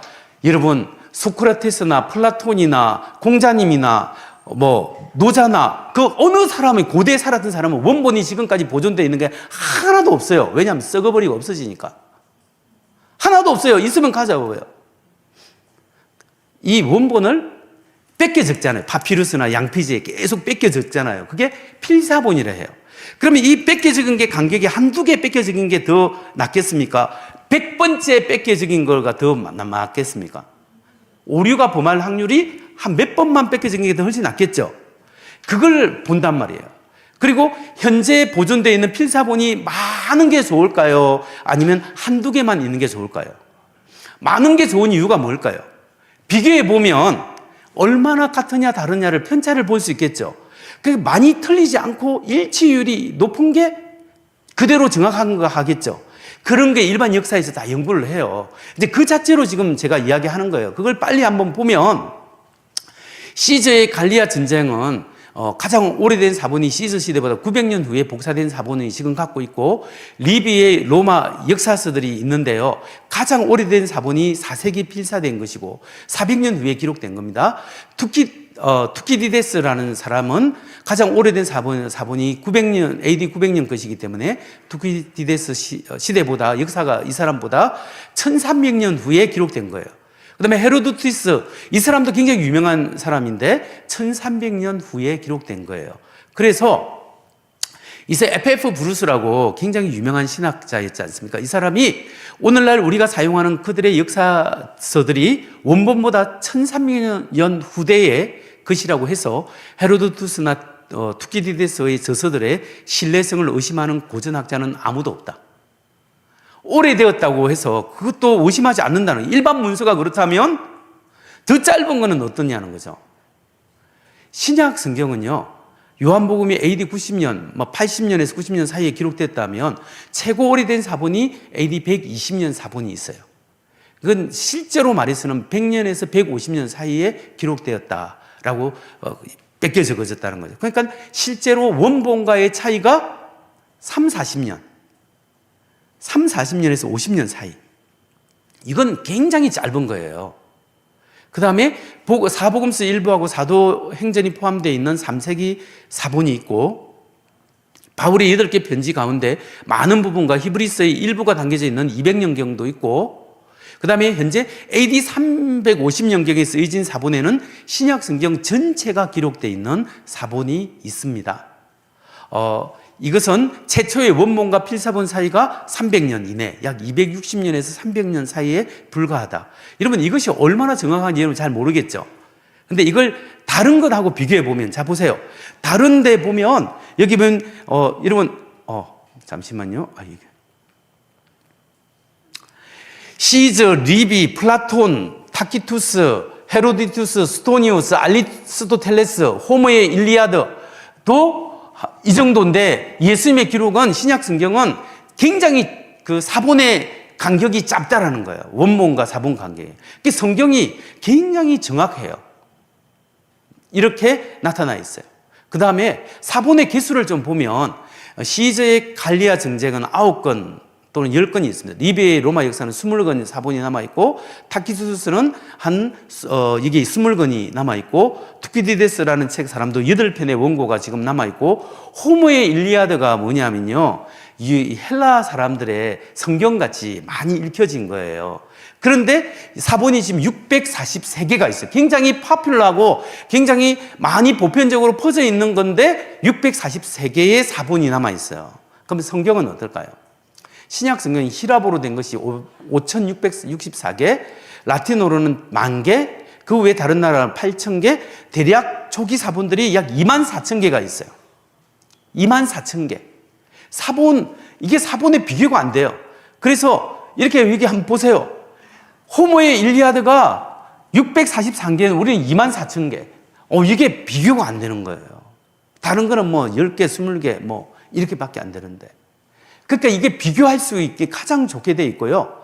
그래서 F.F. 브루스는 세상의 문서들 중에 신약 성경만큼 훌륭한 필사본의 부를 누리고 있는 고대 문헌이 없다. 다른 데는 사막에 실오라기 같이 이렇게 물이 흐르고 있다면 우리는 한강이야, 한강처럼. 그러니까 여기에서 물을 다 먹을 수 있죠.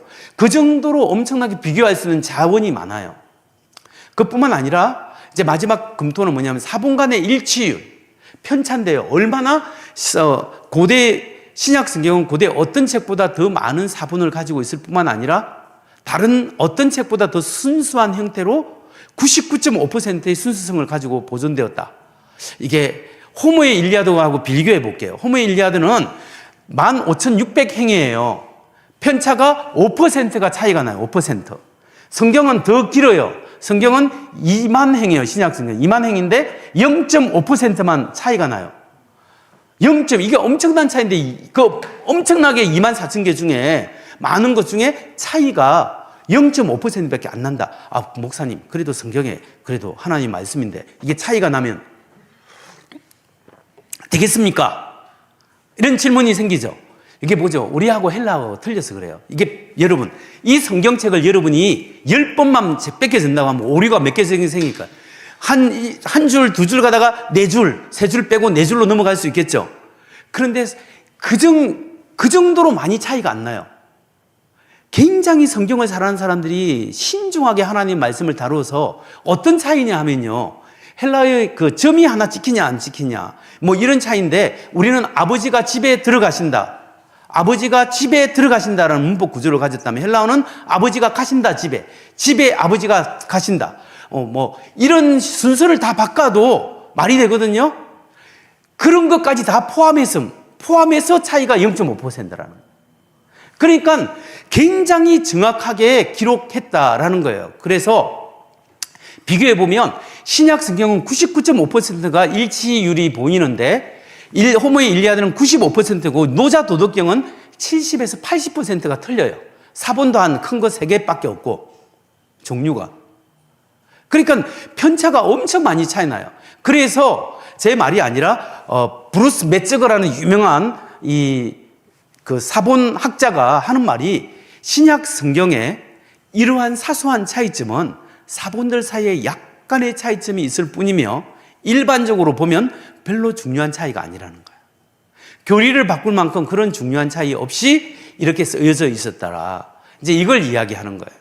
그러니까 성경이 얼마나 하나님을 사랑하는 사람들에 의해서 이렇게 훌륭하게 뺏겨 적으면 실수가 있는데 그 실수마저도 거의 없을 정도로 그렇게 보존되어 왔다라는 거예요. 그러니까 정리하면 신약 성경은 고대의 어떤 문서들보다 짧은 시간 안에 문서로 기록되었고 짧은 기간 안에 필사되었고 그다음에 원본과 사본의 사이가 짧고 그다음에 많은 사본들이 있고 그래서 비교할 수 있는데 비교해 보니까 일치성도 뛰어나더라. 이게 일반 역사를 연구하는 방법이에요.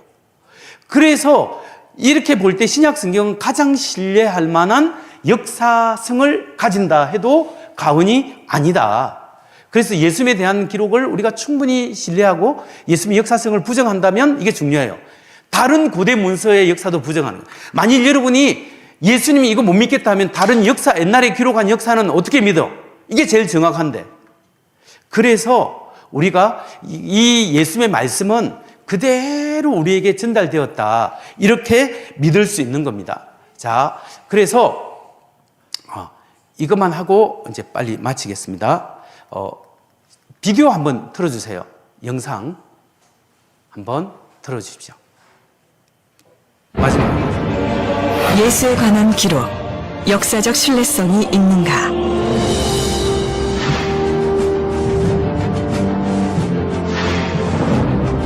예수의 생애를 담고 있는 성서의 역사적 신뢰성에 대해 문제를 제기하는 사람들이 있습니다. 그렇다면 역사적 신뢰성은 어떤 기준으로 어떻게 뒷받침할 수 있을까요? 일반 역사의 신뢰성을 뒷받침할 수 있는 4가지의 기준이 있습니다. 이렇게 4가지의 기준으로 고대사와 예수의 역사 기록을 비교해 보겠습니다. 구전 전승기간이란 역사적 인물의 생애 혹은 가르침이 문서로 기록되기 전 입에서 입으로 전해진 기간을 말합니다. 구전 전승기간이 짧을수록 그 내용이 변하지 않은 역사적 사실에 가깝다고 할 수 있습니다. BC 2333년에 나라를 세운 당군의 이야기는 이련 스님이 삼국유사에 기록하기까지 약 3600년간의 구전 전승 기간을 거쳤습니다. BC 6세기에 살았던 부처의 생애는 부처가 죽은 지 최소 230년에서 600년 후에 문자로 기록된 것입니다. 이슬람교의 창시자 무함마드의 전기는 무함마드의 사후 약 135년이 지난 AD 767년에 기록되었습니다. 공자의 생애에 관한 유일한 책은 사마천의 공자세가입니다. 공자가 사망한 지 약 400년 후에 기록되었다고 합니다.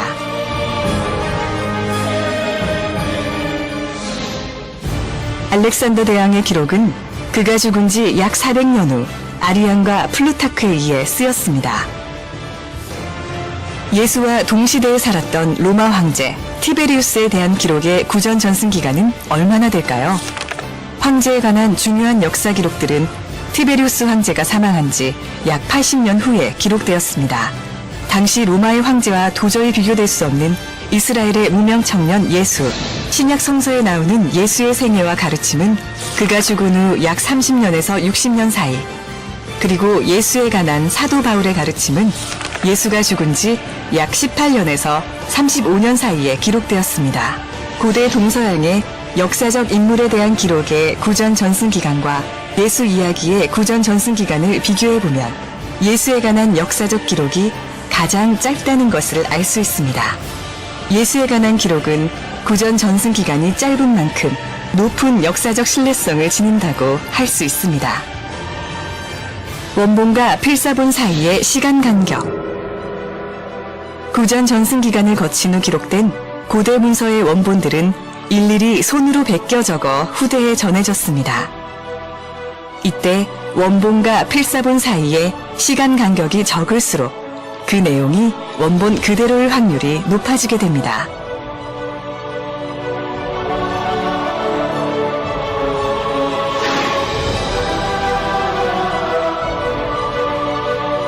사본의 개수. 고대 기록물 중에서 성서만큼 많은 개수의 사본이 존재하는 기록물은 없습니다. 사본의 수가 많을수록 내용의 신뢰성은 높다고 할 수 있습니다.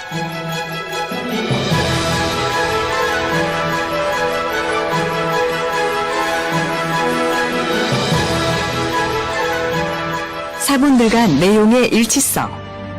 신약 성서는 사본도 매우 많지만 사본들끼리 서로 비교했을 때 그 내용이 놀라울 만큼 일치한다는 것을 알 수 있습니다. 일반 역사의 신뢰성을 가늠하는 4가지 잣대로 살펴본 예수에 대한 기록의 신뢰성. 이 사실들이 말하고 있는 것은 무엇일까요? 예수는 이 세상에 살았던 역사적 인물 중에서 가장 확실한 역사적 신뢰성을 가졌다는 것입니다. 만일 예수의 역사성을 부인한다면 반드시 고대 다른 인물들의 역사성도 함께 의심해야 할 것입니다. 신약 성서에는 하나님의 아들 예수 그리스도의 삶과 가르침이 그대로 기록되어 있습니다.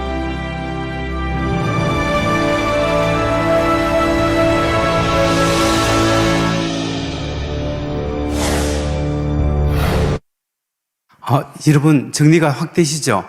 이제 마지막 짧게 강의가 뭐냐면 그 목사님 알겠어요. 예수님도 실제로 존재했고 성경도 역사 기록이 참 중요한데 그러면 성경이니까 그렇게 말씀하시지 역사 기록이 중요하지만 근데 한 가지 의심이 뭐냐면 성경 외에 일반 역사에도 예수님의 이야기가 나옵니까?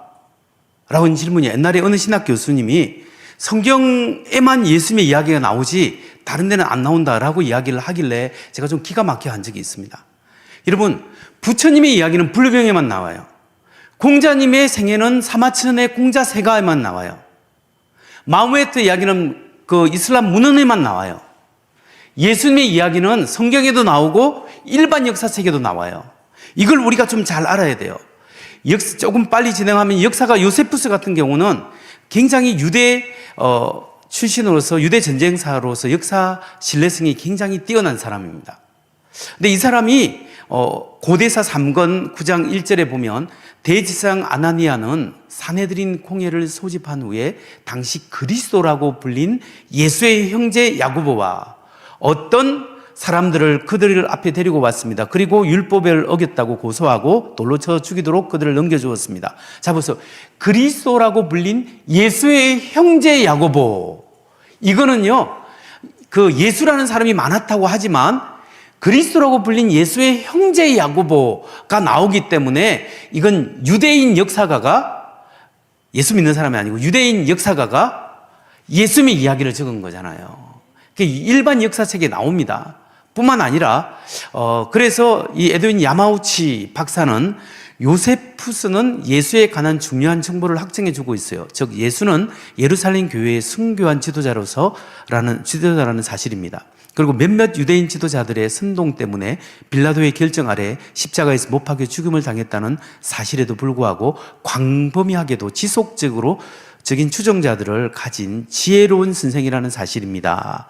이걸 알 수 있다는 거예요. 이걸 통해서 예수님에 대해서 알 수 있고요. 뿐만 아니라 로마의 역사가 타키투스가 있는데요. 타키투스가 굉장히 역사가로서 신뢰받는 사람이죠. 근데 이 사람이 고대사 연대기에서 뭐라고 이야기하냐면은 네로는 죄인들을 묶어두고 혐오스러운 행위 때문에 미움을 받는 무리들, 즉 대중들이 그리스도인이라고 부르는 사람들에게 격렬한 고문을 가했다. 그리스도는 그리스도인이라는 명칭이 이 사람의 이름을 따라 붙여진 것인데 티베루스의 통치 기간에 로마의 행정관이 있던 본디오 빌라도의 손에 극단적인 행벌을 받았다. 여러분 이것이 로마 역사가의 이야기와 우리 사도신경하고 같아요, 틀려요? 같죠? 일반 역사가에 나오는 이야기예요. 그리고 매우 해로운 미신으로 간주되던 신앙이 당장에는 박해를 받았지만 그 발생한 최초의 장소인 유대 지방에서 다시 일어났고 심지어 로마에서도 생겨났다. 그래서 유죄를 인정한 모든 사람들에 대해 최초로 체포가 행해졌다. 그때 그들의 정보를 바탕으로 엄청난 사람들이 유죄 판결을 받았는데 도시 방화제 때문이 아니라 인류에 대한 정오 때문이었다. 이 사람은 이렇게 기록을 하고 있어요. 그러니까 여기서 우리가 예수님이 언제 죽은가에 대한 역사적인 사실에 대해서 확정하고 있는 거죠. 일반 역사가의 이야기입니다.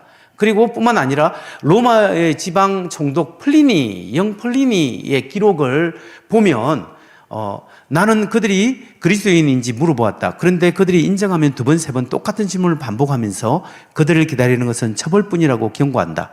그들이 끝까지 주장을 굽히지 않으면 끝내 처형하라고 명령한다. 그들은 또한 자신들의 죄나 잘못을 다 합쳐도 이 정도밖에 안 된다고 선포했다. 즉 어떤 날을 정해서 동이 트기 전에, 주일이죠, 동일 트기 전에 정기적으로 모여서 하나님께 대하듯이 그리스도를 존경하는 마음으로 교대로 찬송 구절을 노래했을 뿐이었으며, 또한 범죄를 저지를 목적에서가 아니라 도둑질, 강도, 그리고 간음을 하지 않기 위해서 맹세함으로써 자신들을 구속한 일밖에는 없다는 것이었다. 이렇게 영플리니의 서신에서 트라이안 황제하고 주고받은 편지에 이렇게 나오는 거죠. 그래서 일반 역사책에 나옵니다. 그래서 게리 하브마스라는 박사가, 이 철학자 박사인데, The Historical Jesus라는 책에서, 이 사람뿐만 아니라 여러 사람들이 많이 있어요. 이 책에서 예수님의 생애의 가르침, 십자가에 못 박힌 사건, 그리고 부활에 관한 고대 역사의 기록물들은 고대 자료가 45개고 가지수를 치면 129가지나 된다라고 하나씩 다 소개하고 있습니다. 그런데 비기독교인들이 기록한 17개 자료들이 있고, 예수 안 믿는 사람, 일반 사람들이 17개 자료들 중에서 대다수는 예수의 생애에 대해서 언급하고 있고, 12개가 예수의 죽음에 대해서 기록하고 있고, 12개 자료 중에서 6개가 예수의 신성에 대해서 기록하고 있다. 이렇게 일반 자료를 분석해서 이야기하고 있다라는 겁니다. 자, 근데 제가 여기서 지금 이야기하고 싶은 것은, 성경책을 여러분이 한 번도 펼치지 않고, 신약 성경을 한 번도 펼치지 않고 일반 역사책에 나오는 기록을 야마우치 박사가 정리해 놨는데, 그 내용이 뭐냐면, 예수는 일반 역사책에 나오는 거, 예수는 유대인 선생이었다. 많은 사람들은 예수가 치유를 행하고 귀신을 쫓아내는 일을 했다고 믿고 있었다. 세 번째, 어떤 사람들은 그가 메시아라고 믿었다. 그는 유대 지도자에 의해서 배척을 받았다. 디베라 지방의 본디오 빌라도의 통치하에 의해서 십자가에 못 박혀 죽음을 당했다. 이 수치스러운 죽음에도 불구하고 그가 여전히 살아있다고 믿는 추종자들은 빠른 속도로 확산되어 AD 64년경에는 로마에서도 많은 사람들이 믿었다. 도시 외 시골 모든 부류의 사람들, 남자와 여자, 노예와 자유인들 모두가 그를 하나님으로 경배했다. 이게 일반 역사책에 나오는 이야기예요. 그럼 질문이 있습니다. 신약 성경의 이야기와 일반 역사책의 이야기가 다른 점이 뭘까요? 다른 점은, 이 사람들은 일반 역사는 예수님을 주님으로 믿지 않는 채 객관적으로 그냥 들은 이야기를, 그 당시 일어난 현상을 기록한 거고, 신약 성경은 예수님의 이야기를 실제로 하나님의 영감을 받아 기록한 내용인데, 내용의 본질적으로는 내용의 일치성이 있다는 거예요. 성경을 한 번도 펼치지 않고도 예수님의 생애에 대해서 알 수가 있는 거예요. 이거는 엄청난 일입니다. 이거는 엄청난 이야기죠. 잠시만요. 그래서 이제 제가 결론을 냈습니다. 신약 성경은 예수의 말씀을 그대로 우리에게 전달하고 있다. 이 성경 말씀은 예수님의 말씀을 그대로 우리에게 전달했다라는 사실을 우리가 일반 역사적인 방법으로도 알 수 있어요. 그래서 우리가 지금 읽는 이 성경을 통해서 하나님의 아들 예수님의 말씀을 그대로 들을 수 있는 거예요. 여러분, 우리가 성경을 읽을 때 그냥 읽지 마시고, 이 예수님의 마태, 마가, 누가, 요한복음, 또 신약 서신서들을 통해서, 특히 사복음서를 통해서 예수님이 지금 나에게 말씀해 주고 있다, 이것을 믿으면서 말씀을 읽을 때 그 성령의 은혜를 더 받을 수 있는 겁니다. 실제로 성경은 예수님이 하신 말씀 그대로라는 사실을 일반 역사적인 방법으로도 증명될 수 있고 합리적으로 믿을 수가 있는 겁니다. 그래서 오늘 우리가 믿음으로 믿고 또 일반 역사적으로도 믿고 성경 말씀이 합당하다는 사실을 믿고 이 말씀을 통해서 하나님의 음성을 듣고 예수님의 말씀을 듣는 우리 모두가 되었으면 참 좋겠습니다. 기도하겠습니다. 하나님 아버지, 감사합니다. 오늘 일반 역사의 방법으로도 예수님이 정말 살아계시고 실제하셨고, 그리고 하나님의 아들이시고, 초기 그리스도인들이 그는 근본 하나님의 본체시나 하나님과 동등됨을 취하기로 여기지 아니하시고 자기를 낮추시고 사람의 모양으로 나타나사 죽기까지 복종하셨고 십자가에 죽었다고 고백했습니다. 우리가 이 말씀을 듣고 정말 예수는 주님이시오 하나님의 아들이심을 고백하고 그 주님을 경외하는 삶을 살게 하여 주옵소서. 감사드리며 예수님 이름으로 기도하옵나이다. 아멘.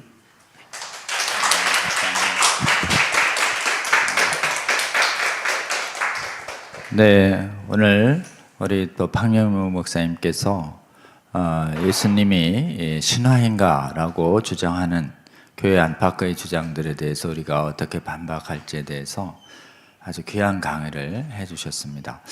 오늘부터는 저희가 강의 후에 잠깐 합심해서 좀 기도하는 시간을 가지려고 합니다.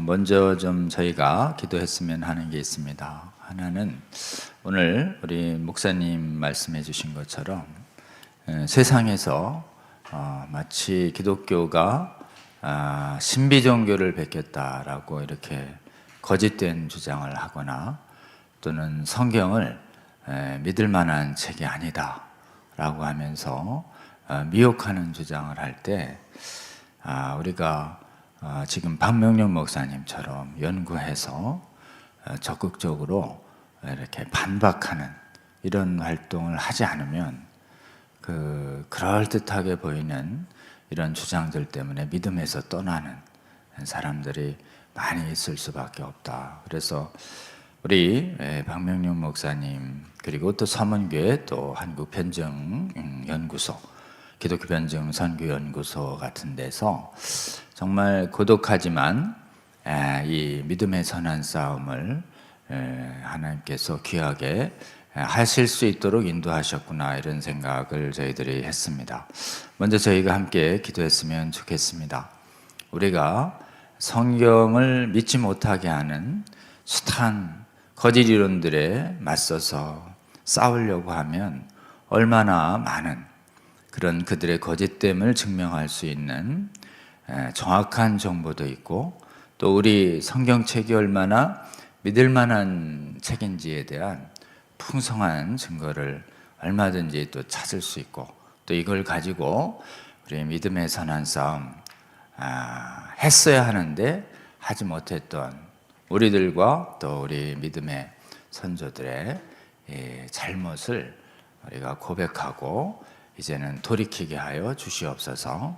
그래서 우리 주님 정말 미혹돼서 믿음을 잃고 구원받지 못할 영혼을 불쌍히 여기는 마음으로 우리가 이제는 믿음의 선한 싸움을 하게 해달라고 우리 믿음의 선한 싸움 하지 않은 우리와 우리 믿음의 선조들의 잘못을 회개하고 이제 주님께서 주시는 힘으로 적극적으로 우리가 배우고 또 용기 내서 우리가 때를 얻거나 못 얻거나 정말 성경 말씀이 진리됨과 신뢰성을 적극 이렇게 변증하고 말하는 이런 믿음의 선한 싸움을 하는 우리 한국교회 세계교회 성도들 되게 해달라고 우리 주여 한번 부르고 함께 기도합니다. 주여 하나님 오늘 장을 배우며 아버지 저희가 하나님 믿음의 선한 싸움을 했어야 했음을 저희들이 깨닫습니다. 공부했으면 아버지여 미혹되는 수많은 영혼들을 미혹을 막을 수 있는 이런 풍성한 자료가 이렇게 많은데도 불구하고 저희들 공부하려 하지 않았고 또 배우려 하지 않았고 아버지 저희가 싸우려 하지 않았습니다. 그리하여 하나님 전 세계 수많은 아버지여 수많은 사람들이 성경을 믿지 못하게 되고 구원을 얻지 못하게 되는 이런 참담한 상황이 되어버린 것을 봅니다. 주여 이제 저희가 이제 돌이키게 하여 주시옵소서. 이제 저희들 믿음의 근거를 더 공고히 하기 위해서 그리고 아직 하나님을 믿지 못하고 성경을 믿지 못하는 영혼들을 불쌍히 여기고 구원하기 위해서도 이제 저희들 더 공부하게 하시고 아버지 얼마나 하나님 말씀이 성경 말씀 믿을 수 있는 근거가 있는지 알게 하시고 듣게 하시고 확신하게 하여 주셔서 때를 얻거나 못 얻거나 입을 열어 주여 미혹된 영혼을 향해 증언하게 하여 주셔서 주여 거짓된 주장들과 신학적 주장들과 학문적 주장들의 미혹되는 이 영혼들의 아버지와 죽음을 막아 사는 저희들 위하여 주시기를 원합니다. 아버지여, 한국교회 세계교회 수많은 교회의 성도들과 목회자들이 주여 이 믿음의 선한 싸움을 하지 않은 젊은들 얼마나 큰 죄악인지 알게 하여 주시고 거짓에 의해 죽어가는 영혼들을 아버지 그냥 보지 않게 하여 주시고 그들을 구하고자 하는 하나님의 마음을 받게 하여 주시고 이제 저희들 깨어 공부하고 나서서 주여 저희들의 믿음이 더 거짓된 주장에 흔들리지 않을 수 있도록 더욱더 공부하게 하여 주시고 아버지여 저희들 하나님의 말씀의 진리됨을 수호하고 지키기 위하여 적극적으로 진리를 증언하게 하시고 고난과 조롱을 견디게 하여 주셔서 주여 저희들의 믿음의 증언으로 말미암아 죽어가는 영혼들을 구하는 아버지 한국교회와 세계교회 수많은 성도들을 되게 하여 주시기를 주여 은혜 베풀어 주시옵소서. 두 번째로는 우리 오늘 우리 박명용 목사님 귀하신 사역하고 계시죠. 그리고 서문교회와 기독교 변증 선교연구소 오래도록 특별히 믿지 않는 무신론에 휩싸이는 수많은 세상 사람들을 향해서 성경이 얼마나 믿을 만한 책인지 그리고 성경적 진리가 얼마나 구원을 이끄는 진리인지 이런 활동을 오랫동안 해오셨습니다. 그리고 정말 교단이나 다른 데 후원 없이 또 이렇게 좋은 영상과 세미나도 해주시고 그리고 또 좋은 영상들도 많이 만들어 주셨습니다.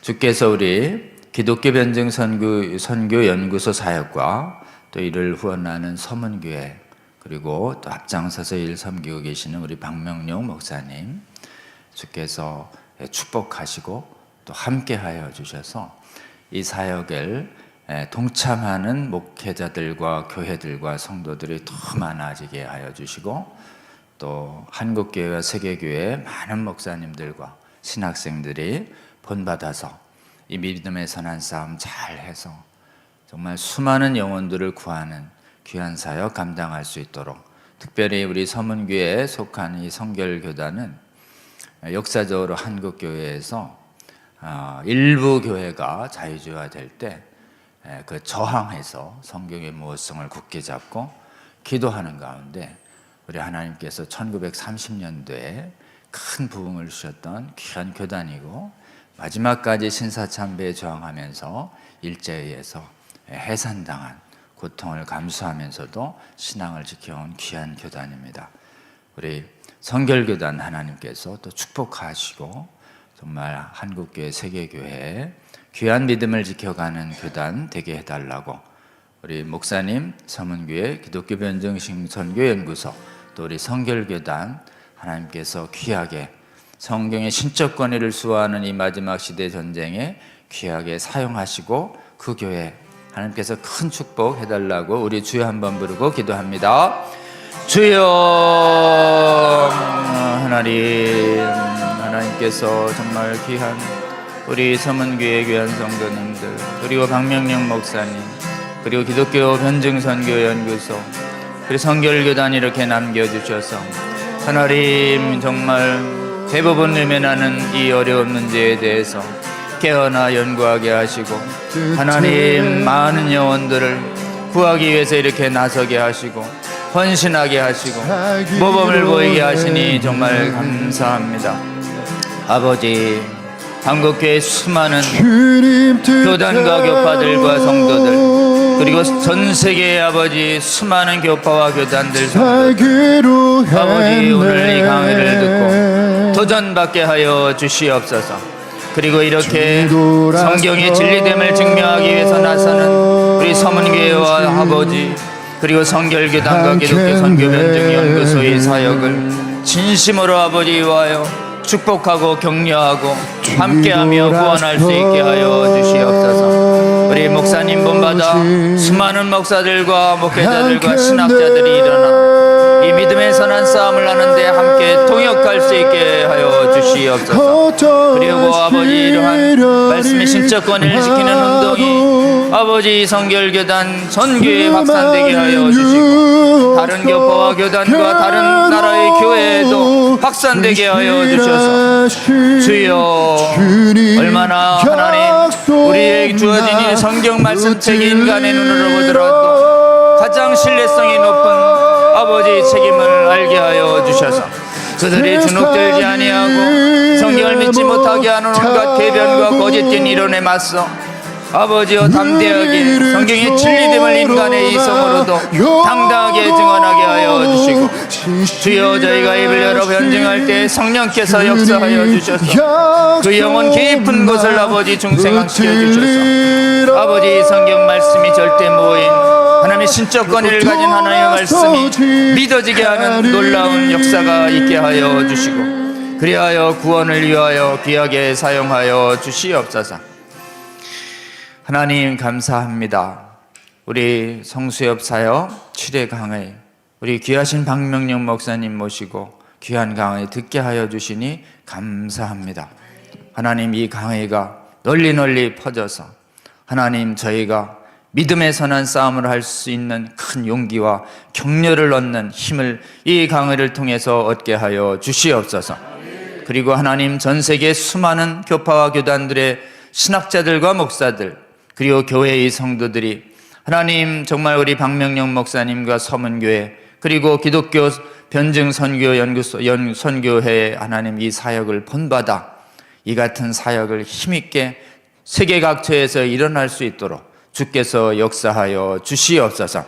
그리하여 하나님 유물론 변진 무신론 이런 미혹에서 죽어가는 영혼들을 그냥 방치하지 않는 말씀으로 하나님의 성경 말씀의 권위로 그들에게 적극적으로 변증하여 죽어가는 영혼을 구해낼 수 있도록 주님께서 주신 이 선교 사명 다하는 한국교회 세계교회 성도들이 될 수 있도록 주께서 각성시키시고 동참시키시고 하나님 도전하게 하여 주시옵소서.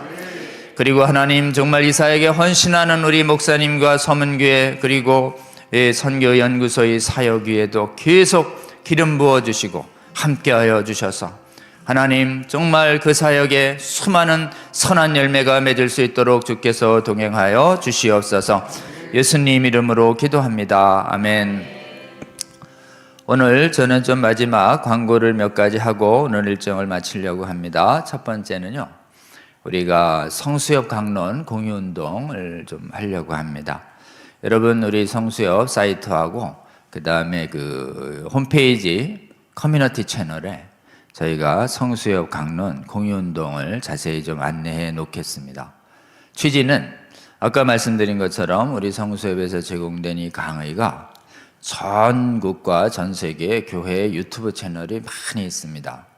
한국의 교회만 6만여 개가 있다고 합니다. 아마 유튜브 채널 가지고 있는 교회가 절반 이상은 될 것이다. 3만 개 이상은. 저는 그 많은 교회들에게 이 성수협 채널이 녹화 영상이 계속 업로드돼서 많은 그 교회 성도들이 본인 교회에 귀하신 목사님 강의 영상도 들으시면서 동시에 지금 전 세계가 얼마나 하나님의 말씀을 훼손하는 이론들과 신학들이 관영한 시대여서 우리가 올바른 이런 강의를 가지고 분별력 있게 살아가야 하는 시대인지 이렇게 꼭 배우기를 원합니다. 그래서 이 성수협 강의 공유운동이 우리 성수협 운영위원분들이 솔선수범해서 지난주에 시작했습니다. 일주일 만에 운영위원 전원분들이 본인이 섬기시는 이 교회 채널에 다 올려주셨습니다. 다음으로는 우리 성수협 시청자 여러분 그리고 또 예병소의 회원 여러분이 섬기시는 교회에 이렇게 강의 동영상이 올라갈 수 있도록 제가 제일 처음 하다 보니까 제 영상이 많이 올라간 것 같은데 지금은 이제 박한수 목사님 우리 또 박명령 목사님 강의가 쭉 올라가고 있습니다. 여러분 이렇게 함께 해주신 교회 분들께 또 축복하고 격려해 주시고 또 더 많은 교회가 참여할 수 있도록 여러분 기도하시며 참여해 주시면 좋겠습니다. 다음이요. 다음은 저희가 이제 지금 이게 먼저 왔군요. 우리 광신대에서, 광신대는 한국의 성교의 신적 권위를 수호한 51인 동지회 회장이었던 정규호 목사님께서 세우시고 성교의 신적 권위를 굳게 이렇게 가리키는 신학생들, 목회자들을 지금까지 거의 2천여 명이나 배출한, 그래서 이 호남 일대 중심으로 해서 차별금지법 성혁명 반대운동이 일어나도록 귀한 신학교입니다. 저도 역사 공부하면서 알았어요. 그래서 제 책에 이 광신대를 많이 이렇게 소개해 놨는데요. 거기서 지난 70년도에 선교 대회 했습니다. 지난주에 70년 대회 제가 갑자기 특강 인사로 가가지고 동성애 차별금지법 성경 비평신학 대적하라 라는 강연하고 거기서 성수협 홍보하고 왔습니다. 그래서 우리 광신에서 파송한 전 세계의 선교사님들 70분이나 왔었는데 그분들이 다 또 감사하게 잘 들었다고 하시고, 어느 선교사님은 꼭 내가 선교지로 불러서 선교지에 선교사님들 많이 불러놓을 테니까 꼭 와서 강의해 달라고. 이렇게 여러분, 우리 성수협 운동이 우리 선교사님들 통해서 세계 각처로 이렇게 확산될 수 있도록 함께 기도해 주시면 좋겠고, 우리 광신대의 귀한 목사님들이 계속해서 성경의 신적 권위를 훼손하는 시대에 맞서서 믿음의 선한 싸움 잘 하시는 우리 목회자님들 될 수 있도록 함께 기도해 주시면 좋겠습니다. 다음이요. 네, 12.7 우리 연합대회가 준비 중이죠. 우리 건보료 대법 판결에 큰 충격을 받은 손현보 목사님이 이대로 있다간 사법부를 통해서 우리나라 동성혼 합법화되게 성혁명 되겠다 긴장감으로 지금 7월 달에 대법원 판결 들으시고 나서 각성해가지고 8월 달부터 움직이기 시작했는데 벌써 2달 만에 한국의 거의 큰 교회들, 작은 교회들, 많은 교단들이 참여하는 12.7 이게 종교개혁 줄입니다. 하나님께서 정말 이렇게 깨어나는 이유는 이 성수협하고 똑같습니다.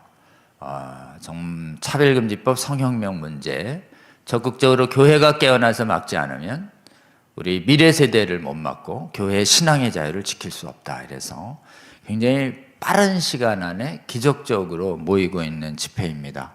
여러분, 이 집회 위해서 기도해 주시고 형편껏 함께 참여해서 제가 보기엔 한국교회가 전체가 깨어나야 이 사법부의 이 법관들과 법학자들의 생각이 깨어날 수 있습니다. 이번 대회가 아직 한국교회가 많이 안 깨어났었는데 이번 기회를 통해서 더 적극적으로 성혁명 차별금지법이 우리의 신앙의 자유를 파괴하는 이런 도전 앞에, 시대적 문화적 조류 앞에 정말 성경의 진리를 수호하겠다는 이 믿음으로 저항하는 거룩한 저항이라는 측면에서 종교개혁 정신과 맞닿아 있다라고 할 수 있습니다. 굉장히 빠른 시간 안에 깨어나긴 하지만 그래도 한국교회 전체가 깨어나는 데는 한계가 있겠지만 그래도 이 대회를 통해서 하나님께서 그동안 많이 미온적이고 거리를 두고 있던 많은 교회 성도들이 깨어나는 계기로 하나님께서 삼아주시도록 기도하고 동참해 주시면 좋겠습니다. 가며 네, 지금 저쪽에서 건보료 사건 이후에 동성 커플 11쌍이 지금 힘을 받아가지고 지금 법원에 동성혼 합법화 소송을 제기하겠다 이렇게 해서 공표를 했습니다. 그래서 아마 11개 소송이 동시다발적으로, 그래서 소송이 아마 지금 예상컨대는 3년에서 5년 11군데에서 제기해서 올라가는데 왜 이렇게 11군데를 하냐? 그 중에서 한두 군데라도 뜻을 같이 하는 법관들이 우호적인 판결을 내려주고 그 다음에 법원 안에 고등법원 위로 갈수록 우리 편이 있을 수 있다는 그런 기대감이 작동하고 있는 겁니다. 건보료 사건에서 힘을 얻어서 사법부의 동성혼 합법화를 지지하는 수많은 법관들이 있다는 기대감 때문에 지금 이 많은 사람들이 이게 소송단들이에요.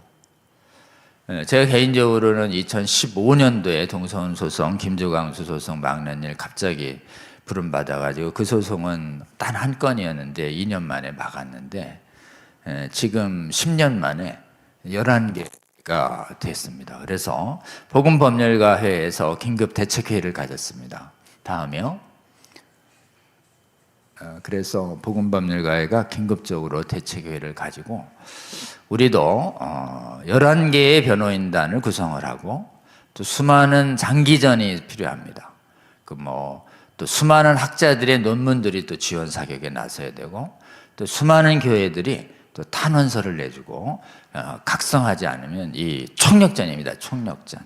그래서 복음법률가회가 그동안 이렇게 더 한국교회 안에 있는 수많은 법률가들과 연합을 해서 수많은 목사님들 또 성도님들의 기도와 또 협력을 받아서 대응하기로 이렇게 결정을 했습니다.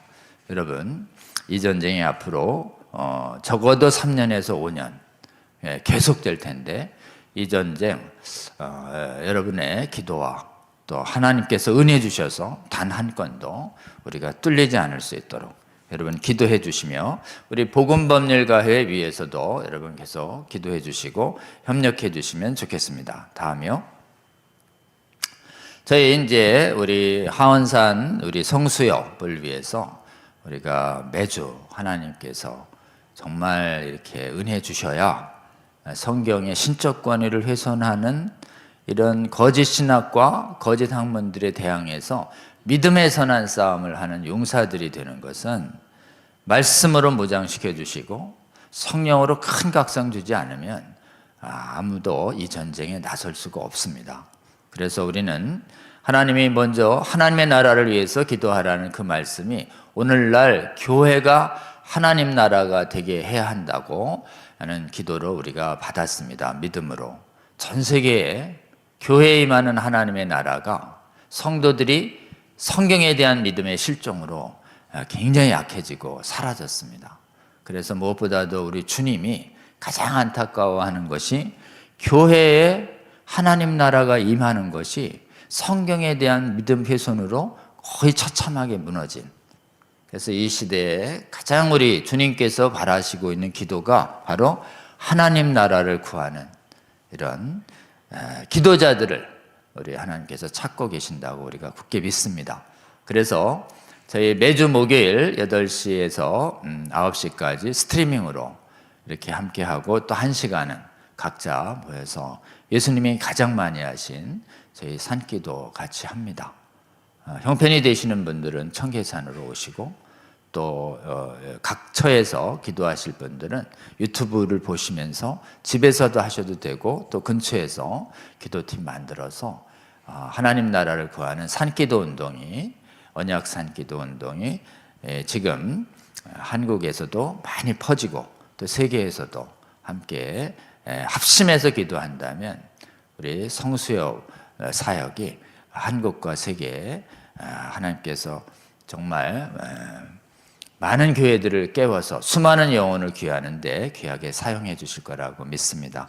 우리 성수협 하원산 기도회에도 적극 참여해 주시기를 바랍니다. 다음번 강의를 그리고 마지막 광고입니다. 우리 박명령 목사님께서 아마 계속 몇 회째인가요? 13번째로 하는 2024 기독교 변증 컨퍼런스라고 벌써 13번째라고 우리 박명림 목사님이 오랫동안 해오신 사역입니다. 우리 서문교회에서요 11월 2일에 오전 10시에서 오후 4시 반까지 무신론 시대에 왜 기독교 하나님인가 이래서 지금 무신론의 미혹에 휘둘리는 사람들 또 무신론자들을 적극적으로 구원하려고 하는 분들을 위해서 이 컨퍼런스를 여십니다. 강사님들이 신국원 교수님, 장 교수님, 황 목사님, 목사님 이렇게 5분께서 오전 10시부터 4시 반까지 계속해서 좋은 강의를 제공해 주시고 온라인으로도 실시간 송출한다고 합니다. 근처에 계신 분들은 가능한 직접 참여하셔서 여러분 좋은 강의로 무장해 주시기를 바랍니다. 오늘도 저는 강의를 들으면서 정말 이렇게 이 전승 기간이라고 하는, 문서의 신뢰도를 할 때 구전 전승 기간, 그 다음에 원본과 사본의 간격, 그리고 필사본의 수. 이 정도 얘기하면 거의 제가 보기엔 문서학 전문가들이 쓰는 용어입니다. 이거는 이 문서가 신뢰할 수 있느냐 할 때 그 세 가지를 얘기하면 사람들이 오, 그리고 이 세 가지를 비교할 때 성경하고 비교할 수 있는 책이 단 하나도 있을 수 없다. 비교할 수 없는 책이죠. 인간으로서도 우리 예수님도 누구하고도 비교할 수도 없는 분이겠지만 이 성경책이야말로 인간이 쓴 수많은 책들과 비교할 수 없을 정도의 압도적인 신뢰성이 있다는 것을 오늘 우리 박 목사님 책을 강의를 통해서도 잘 들었습니다. 여러분, 지금 구전전승 기간, 원본과 필사본의 기간, 간격, 그리고 필사본의 수, 이런 전문적인 이 문서의 신뢰성을 증명하는 이 통계로도 우리 성경책은 압도적 우위에 있다. 당당하게 증언하여 주셔서 이런 책을 못 믿으면 무슨 책도 믿으면 안 된다. 이게 결론이에요, 여러분. 이 책을 못 믿으면 무슨 책도 믿을 수 없다라고 하는 강력한 논증을 펼쳐서 아주 단편적인 지식 가지고 성경을 훼손하려는 수많은 이 도전을 제압하시는 저와 여러분 되시기를 주의 이름으로 권면합니다. 다음이요. 우리 원래는 이어서 우리 박명룡 목사님 강의가 이어져야 되는데 서로 사정이 있어서 또 한윤봉 목사님 교수님처럼 이렇게 엇갈립니다. 그래서 이번에 정호 총장님 하시고 그 다음에 또 박명룡 목사님 하시고 또 정호 총장님 하시고 그렇습니다. 우리 정흥호 총장님은 이렇게 성경적 선교를 굉장히 오랫동안 앞장서 오신 선교학의 최고 권위자이십니다. 아신대 총장님을 오래 하셨고, 아신대는 선교사를 양성하는 것을 집중 목표로 설립된 아주 독특한 신학교였습니다. 여러분, 선교 분야가 성경의 신적 권위를 위협하는 선교학이 많이 퍼졌어요. 여러 가지 중에서도 마귀가 이 선교학 분야를 가장 오염시켰습니다. 그래서 성경적 선교해야 되는데 성경에서 어긋난 그럴듯한 다른 선교 개념이 굉장히 많이 유행했고 지금도 유행하고 있습니다. 이런 상황에서 선교의 개념을 성경적 선교로 굳게 잡고 세계를 미혹시키는 이 자유주의적인 선교 관념에 휘둘리지 않고 있는 나라는 현재는 대한민국이 유일합니다. 이 성경적 선교 개념을 일찍 중요성을 간파하시고 책도 쓰고 후학도 양성하시고 선교에 앞장서 오신 우리 정흥호 총장님 강의가 다음번에 여러분 준비되어 있습니다. 특별히 선교에 관심이 있으신 분들, 그리고 또 선교 사역에 헌신해 오신 분들은 이 선교 사역에서도 얼마나 성경의 신적 권위를 훼손하는 잘못된 거짓 선교 개념과 우리가 믿음의 전쟁을 힘차게 해야만 하는 절박한 상황에 있는지 보시고 다음번 강의도 꼭 기대해 주시면 좋겠습니다. 여러분, 오늘은 이렇게 7회 강의 이 정도로 마치겠습니다. 다음번까지 또 다음번 강의도 기대해 주시면 좋겠습니다. 오늘 귀한 강의를 해주신 우리 박명룡 목사님께 다시 한번 감사의 박수 한번 보내주시면 좋겠습니다. 네, 여러분 그럼 오늘은 인사드리고 다음 주에 또 뵙겠습니다. 감사합니다. 고맙습니다.